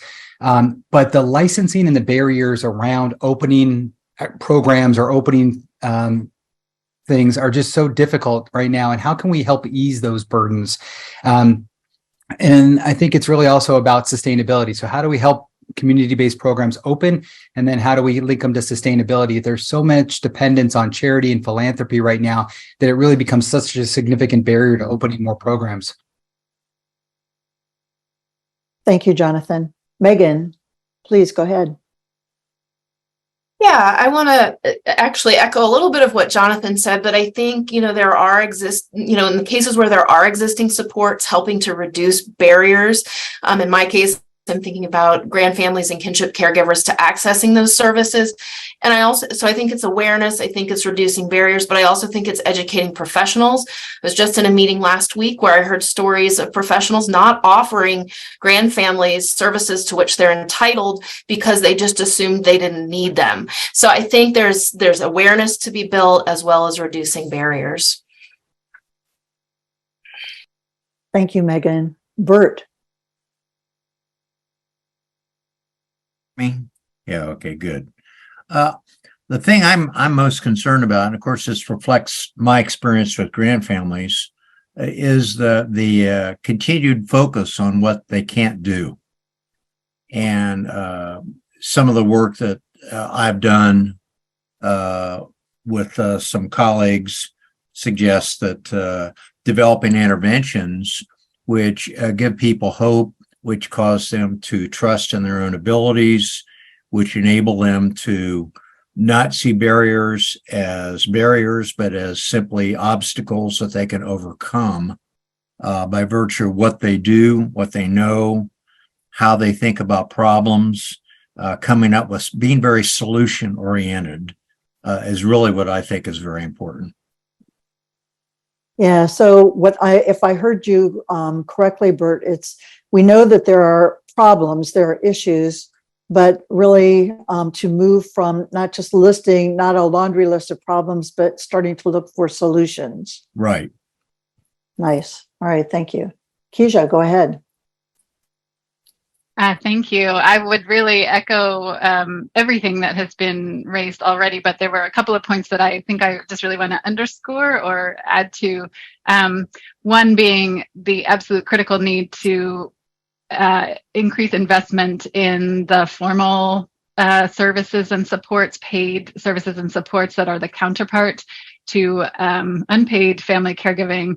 And of course, that is largely thinking about the direct care workers that are paid to provide those supports, but also, and this has come up in the chat, thinking about where are the barriers to family members themselves being able to be reimbursed for some of the time that they spend caring, and sort of looking at more consistency and equity across rules and regulations with regards to family caregivers being able to be paid. And then the other piece that Jennifer raised around implementation, and I think also I would suggest accountability. I think the strategy is so strong in really laying out very concrete steps and also commitments that have been made to actualizing some of those recommendations, the goals.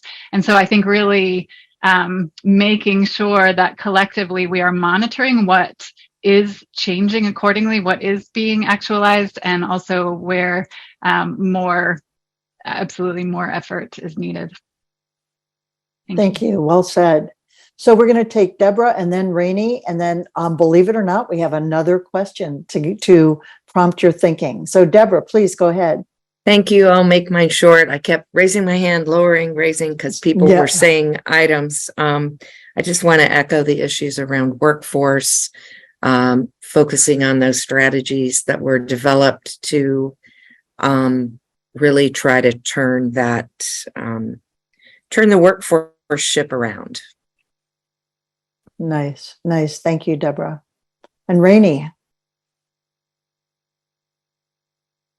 It's, reading through the strategy, it's hard to pick one thing because all of the goals are great. But I think for me, it's the strengthening services and supports for family caregivers and working on increasing the equity, because the system we have now, especially for the kinship caregivers, is very inequitable.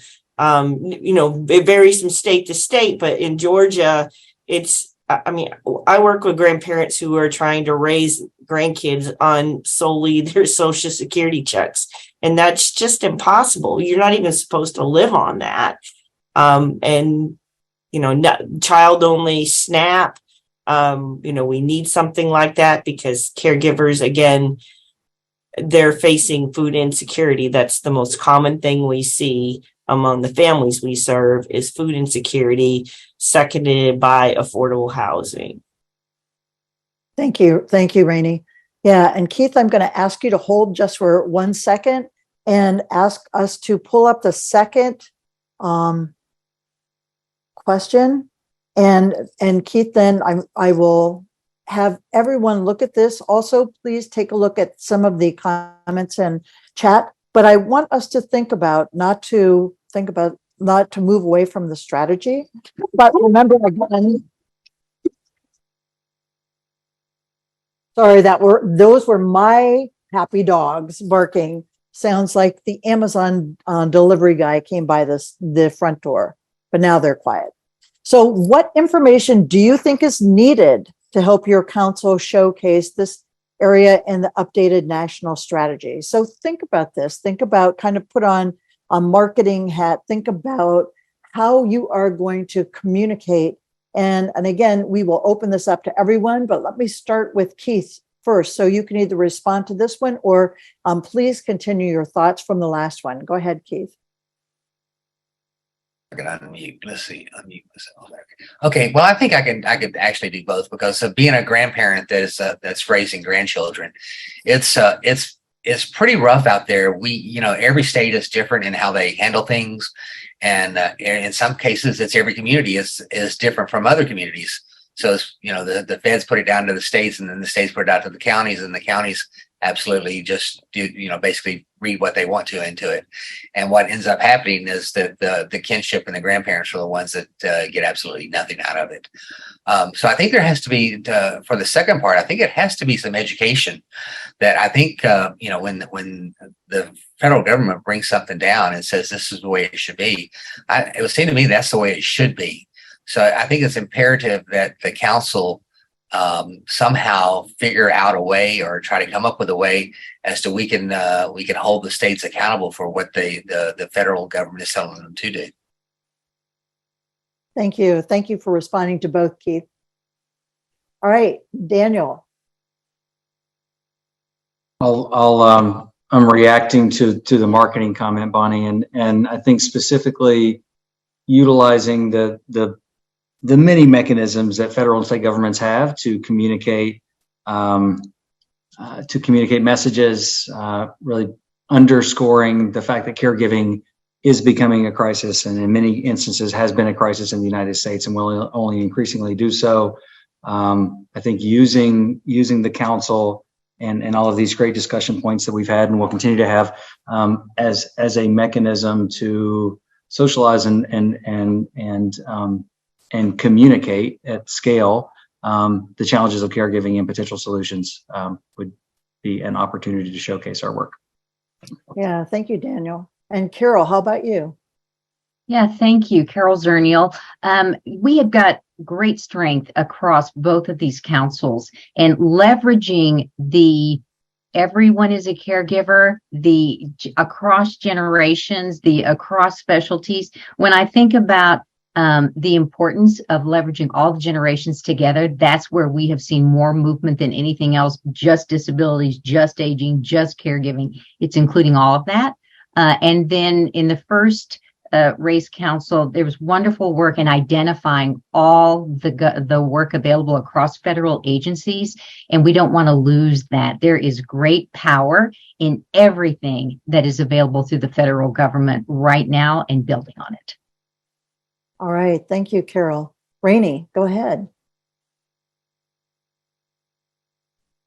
You know, in the kinship world, we know the most about the grandparents who are raising grandchildren, but of course, there are many other relatives, fictive kin that are raising children, and we literally have no data on that. So I would suggest if we could get behind adding a kinship question to the census, next time around, would be a great start in starting to collect some data to support the depth of this issue, because and honestly, we don't know. Yeah, really good point. Anna, go ahead. Anna, sorry. Thank you. And I echo Rainey's important point there that we need more data. I just want to applaud having this meeting together, because I think there is a great overlap between the two councils. And although I was part of a UN panel this week where we were talking about this sandwiched generations and caregiving, and the fact of the matter is there are a lot of grandparents and other relatives raising children who are also age 55 and older and caring for yet an older generation.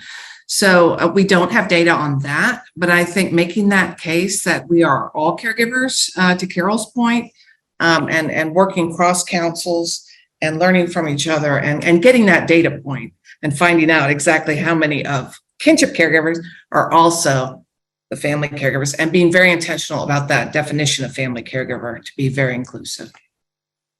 Nice. Thank you, Anna. Thank you. Jonathan. So I'm a marketing guy by training, so I can make numbers say anything I want them to, just how I grew up.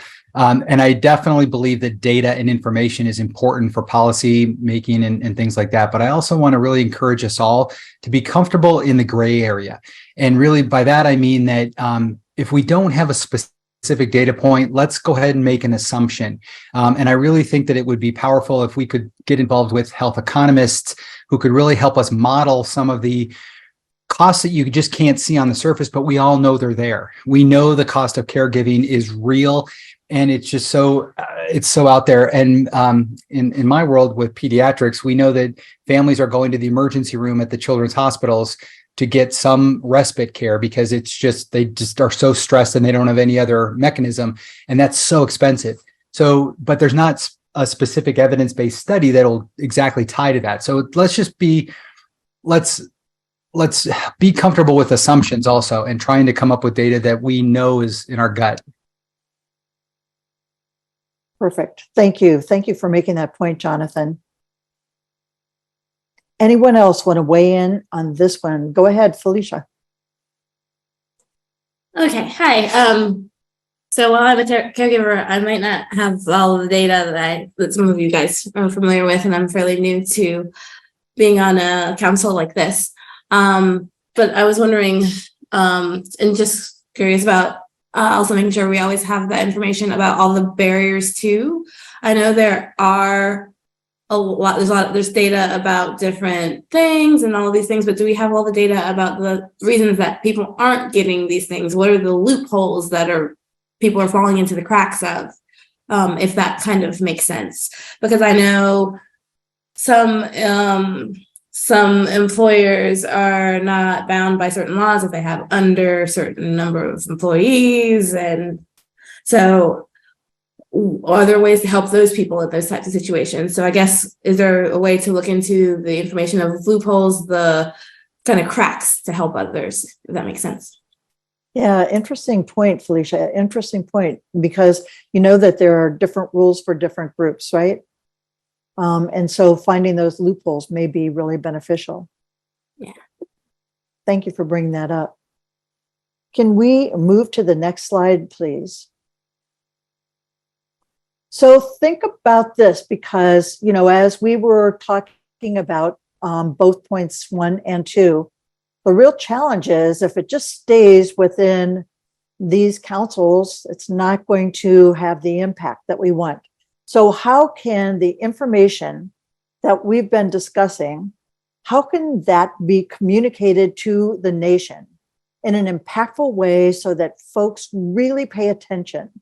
And so ideas, we had talked about technology before. Think about what captures your attention, whether, you know, from what message. So what are some of the ways that the communication that you are going to be working on can be communicated to the nation? And think big. Think outside the box. All right, Jonathan. I spend a lot of time on webinars and things, and sometimes I often think that we're just talking to ourselves as thought leaders and people in the country. And so as a family, and we're all connected, or a lot of us are connected directly to families and stuff, I think about the disease organizations and organizations that really are out more in the community based. And I just feel like somehow we need to get these presentations out to the national conferences, the national disease organizations, that we can really disseminate it and try and get directly to families that are impacted. They'll be our voice. They're the ones that are going to be impacted and really appreciate what we're doing. Nice. And so, Jonathan, before I let you put your hand down, any ideas on how to do that? Well, like for my son, we were involved in the Muscular Dystrophy Association, the Cure SMA organization. They all have national conferences where they have hundreds and hundreds of families. I just think that we need to get on their agendas at those conferences to have a few minutes of a presentation by some representative person of these councils, because you know, you fish where the fish are. Go to lots of families. You could do things in the Facebook, in the chats, in the places where the families are communicating, the support organizations. Family Voices, as an example, is a huge organization that, how do we get this out to them? They can get it out to the families. Nice. Thank you. Daniel, please go ahead. I think somebody just sent me a direct message, and I promise I'm not stealing, Lynn. I promise I'm not stealing your your recommendation. But as impactful as it feels like it might sound to say, "Hey, this is the federal government. Let's use voices across the federal government to communicate the challenges of caregiving and the opportunities." I think those voices in and of themselves potentially cloud the discussion, given the kind of political environment we're in today. That said, Americans respect and listen to celebrities. And I've got 2 young kids who love their YouTube influencers. I actually like some of them. And so there are voices that the American public are listening to. And I think many of those voices have caregiving. Bruce Willis is a perfect recent example, have caregiving stories, or families that have caregiving stories worth sharing. So yeah, celebrity endorsements and or YouTube influencers. I don't know if they count as celebrities. Probably do. They probably do. Yeah, they should. Yeah. Thank you, Daniel. Thank you. Yes, ma'am. All right, Gloria.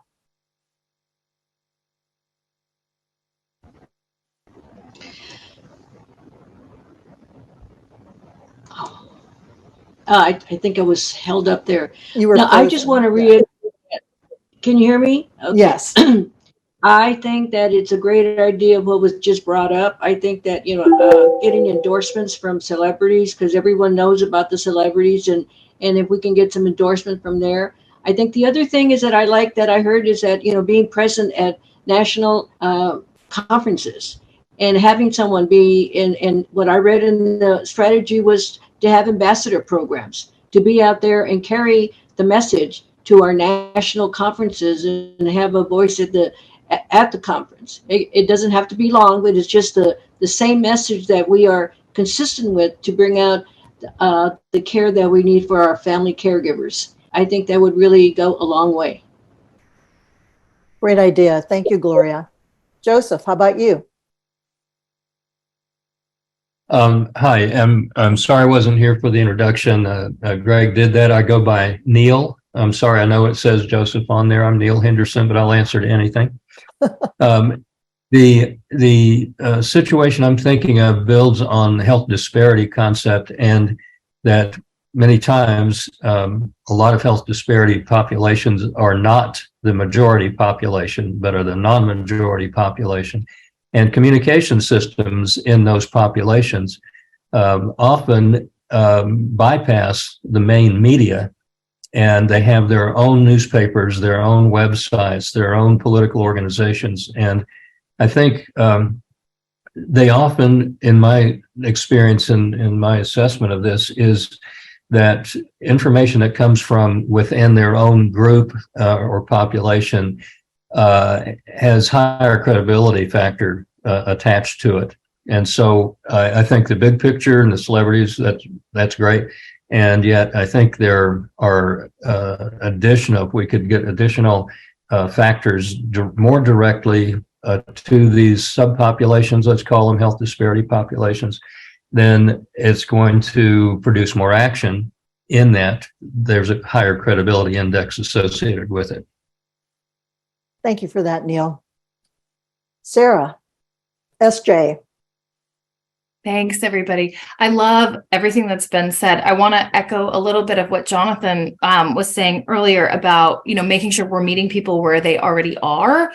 I do a lot of webinars too, but they're during the day. Usually people are busy, right? It's not always the best way to reach folks, especially family caregivers who often are also employed outside the home as well as providing that care. And I think one of the things that can be really successful, particularly when it comes to communicating about, programs and supports and folks' rights, is sort of a train the trainer model. My dream scenario is that someday every medical provider would know about all of the supports and services that exist, so that every time somebody comes in for an appointment, they're providing them with that information, because we know people have to hear it multiple ways from multiple places before some of the more complex information can sink in. So I think figuring out who some of those other messengers are that we can be training to go out into their jobs, because they're going to have a broader reach than any of us will individually, could be one strategy that might be helpful in thinking through. Great idea. Thank you, SJ. All right, Jesse.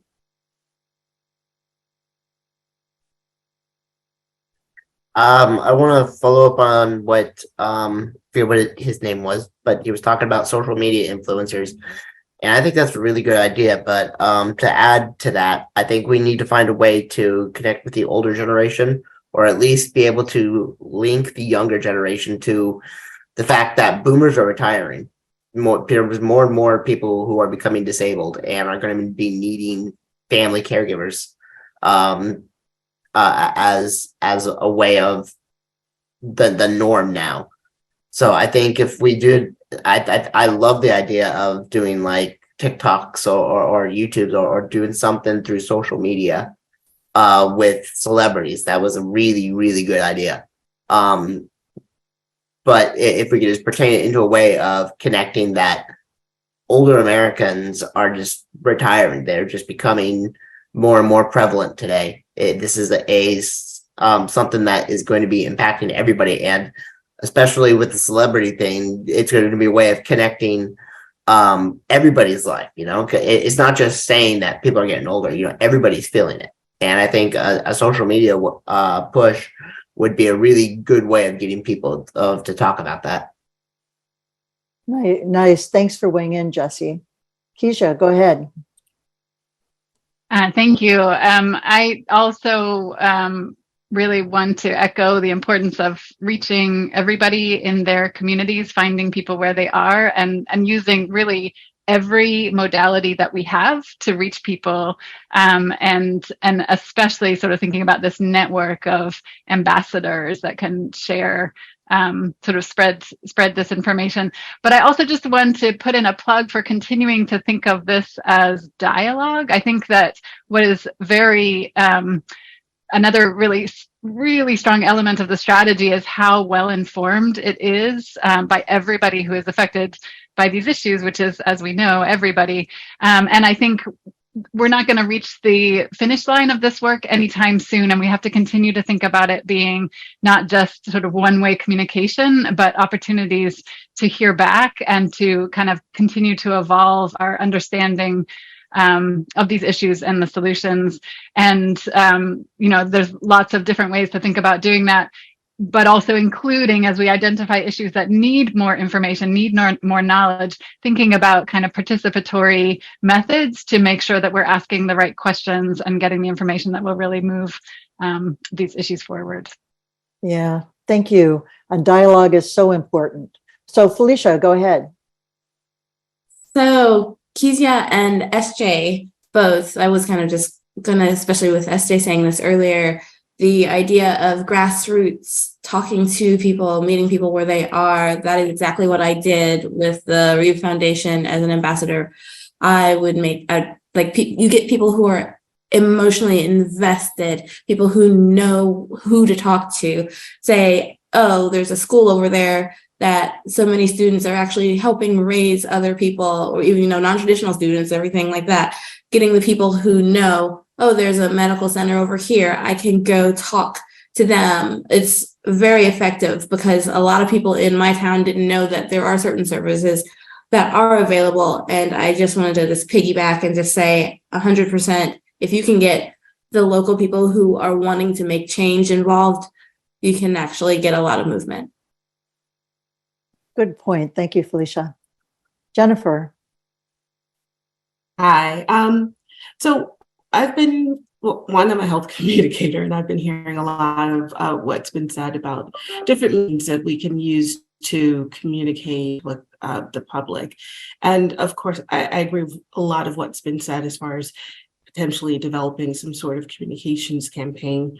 But I also believe that there's some value into just generally using a campaign like that to not only raise awareness about the existence of caregivers and directing them to resources, but then also kind of demystifying what caregiving is and what it isn't, in a sense, so people can recognize that we're all caregivers, and even potentially, and maybe this is me being a bit aspirational, but and make it so it doesn't seem out of the norm, as if it's something that we're all going to do. Because when we look at the reality, in some state in life, we're all caregivers.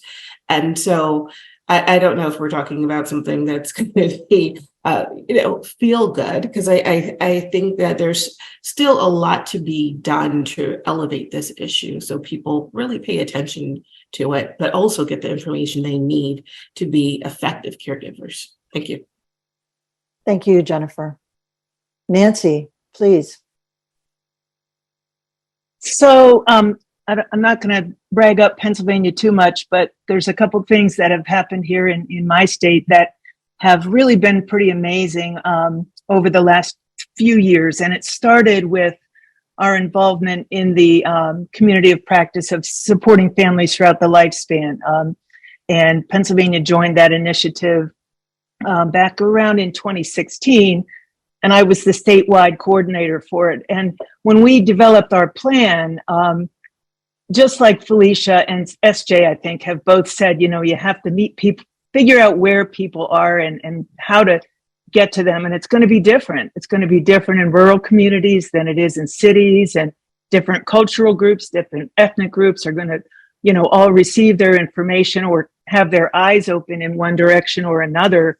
That isn't going to fit everybody. But when we developed our plan for the community of practice participation, we felt that Pennsylvania was, so such a mix, like many states, big cities, but then a whole lot of rural areas and a lot of small towns and 67 counties. So, and this initiative was under our Office of Developmental Programs within the Department of Human Services. We put it out to the counties and the provider agencies. And again, this is in the disability arena, to help them and support them develop what we called regional collaboratives. and they could join up with a neighboring county if it seemed to make sense to do that, or do it as their own individual county. It's really been effective, but in addition, as part of our plan and our proposal, we developed this wonderful thing called the Pennsylvania Family Network. And as others have said, it's a train the trainer model of, you know, building ambassadors who then are out there in the communities, and they know their communities and how it works. But just an idea, and I think, Felicia, you really hit it with meeting people where they are. It's a lot more work than trying to find one approach that works best, but I think a shotgun approach probably is going to be the best. Thank you for that, Nancy. Well, let's hear from Lynn, and then we are going to move on. So Lynn, please go ahead. Sure. One other thing that just kind of came to my mind as I'm listening to everybody is when we talk about meeting people where they're at, I think about the different groups that we want to reach. And, you know, there's these getting people to understand the nation as a whole about what has changed, about why this issue is so important. I think, like, you have to kind of even go back to that very foundation about how families are different than they are today. They don't live as close as they are. You need to plan for this as much as you need to plan for retirement. Especially if you're a younger person, they assume that Medicare pays for all these things, but it doesn't. And they don't learn that until, you know, something happens, and then they're like, oh, Medicare doesn't cover that? I didn't know that. So there are just like so many levels at which this needs to be just explained, even about why it's so important to do this and what gaps we are filling by doing it, we're doing this work, and what we're trying to create for them, and kind of give them that picture of, at the end, this is what we want you to be able, everybody to be able to have, because it doesn't exist right now. And even I think a lot of people just assume it does until it happens to them, and then they find out there are all these holes in the system. So that's just a thought that kind of came through as far as messaging when you're talking to the nation, whether it's about our work or why we're doing our work. And what we're hoping to create, I think, is a message that it would be helpful to get support. Thanks. Absolutely. Thank you, Lynn. And you all have done a great job in coming up with all kinds of really wonderful ideas to this huge challenge that truthfully touches everyone. So the one thing, ideas are great, but what is more important is executing on those ideas. And that's what the work of these councils really, that's where the work begins and continues. So with that, you did a fabulous job. And I'm going to turn this over to Greg to kind of give you an idea of the way forward. Great. Thank you, Bonnie. I'm actually going to toss it first to my colleague, Lori Stahlbaum. If we could move the slides ahead, just a couple. We want to give our council members a little bit of a look at what's coming up over the next several weeks as we begin to launch our work. So Lori, take it away. Thank you. Can I just say something? Excuse me. I can mute myself, but I can't stop my video. So if someone there can do that. Like magic. Okay, thank you, Greg. So I just want to, well, first, great day. I want to just thank everybody who spoke up or who chatted, some information for such thought-provoking information, just really lending to ideas and things to discuss as we go forward and move ahead. But then I want to provide, as we're closing out, our council members with just a few snippets of information so you can know what to expect after today's meeting. So first, sometime early next month, we're going to send our non-federal partners an email with an overview of the co-chair of the roles and responsibilities of council co-chairs.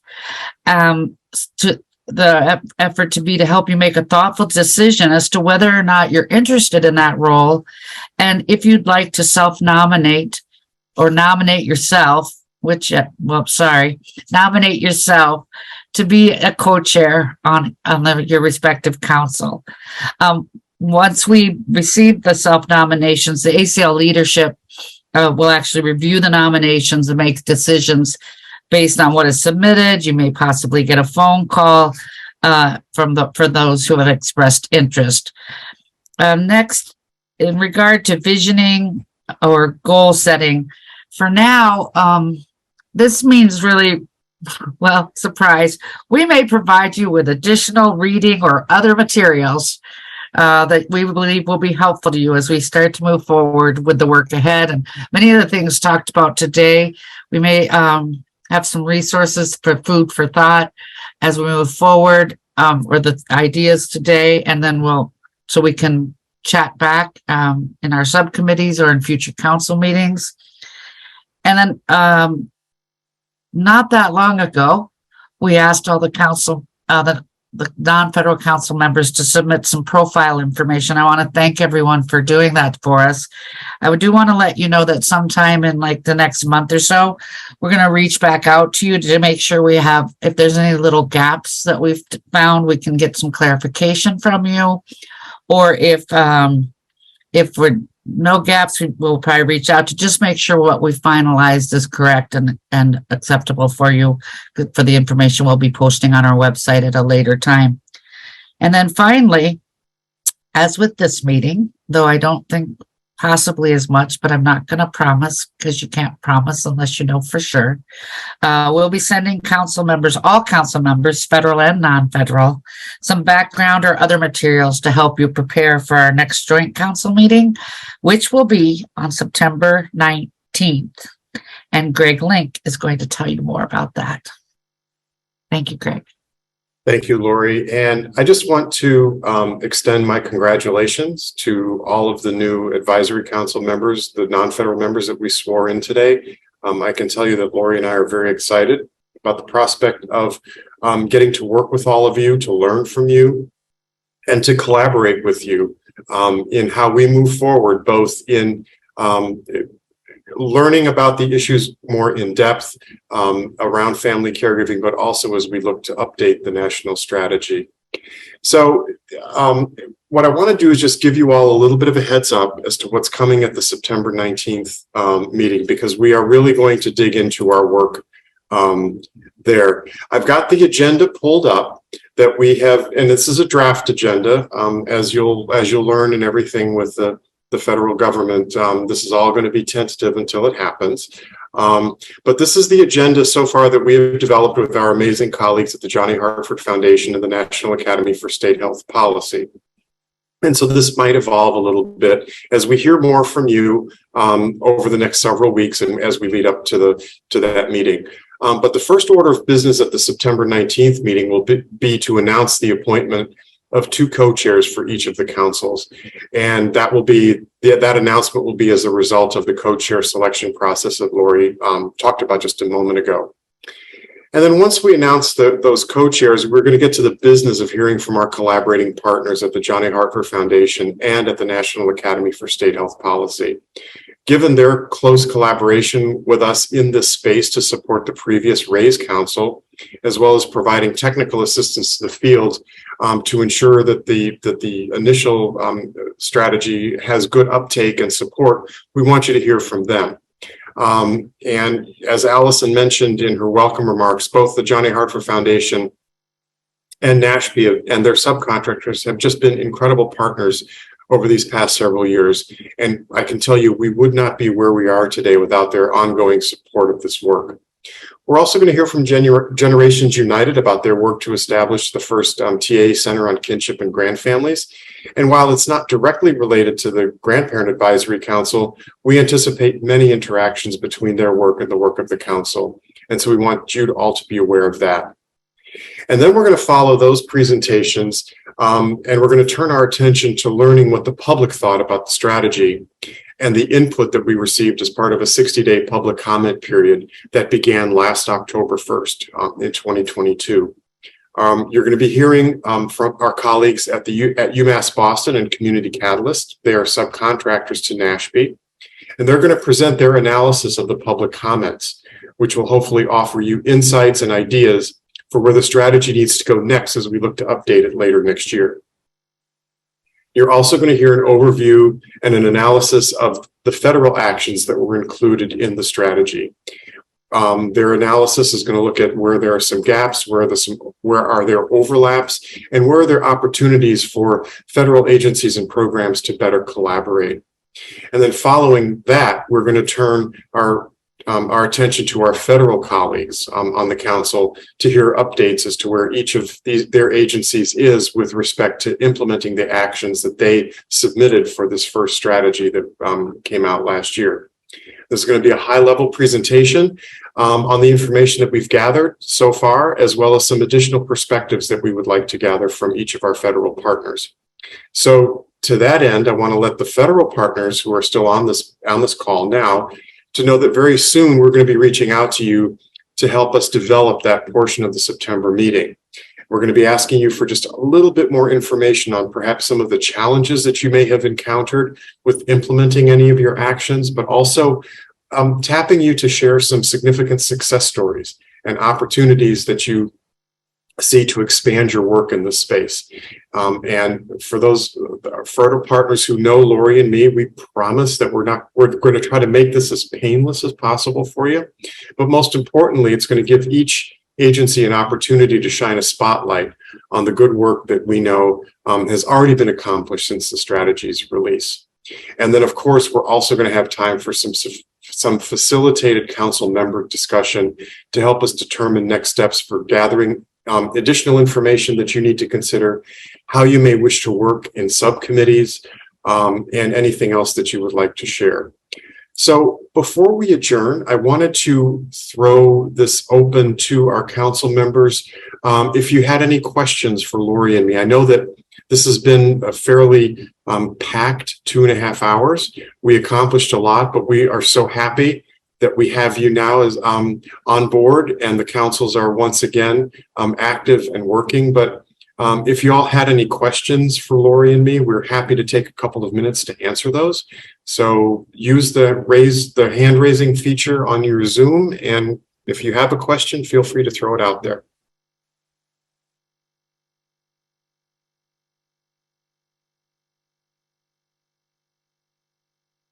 Well, I guess no questions are. Oh, Jonathan, yes. So I know that there's a lot of synergy between the two councils together, and a lot of the meetings will be joint there. Will there also be then opportunities for the each individual council to really kind of dig into more specific things related there? Yes. So next, the meeting in September will again be a joint meeting because we're going to be focusing so much on where the strategy is and the public comments that we received. But you all will be meeting both jointly and separately as full councils. We also anticipate that each of the councils will establish some working subcommittees.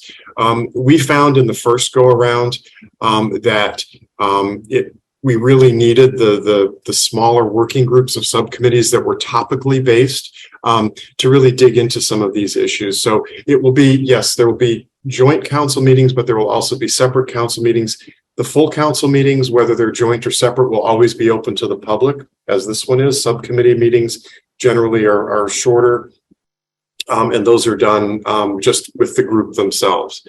But yes, there will be both joint and separate council meetings. Thank you.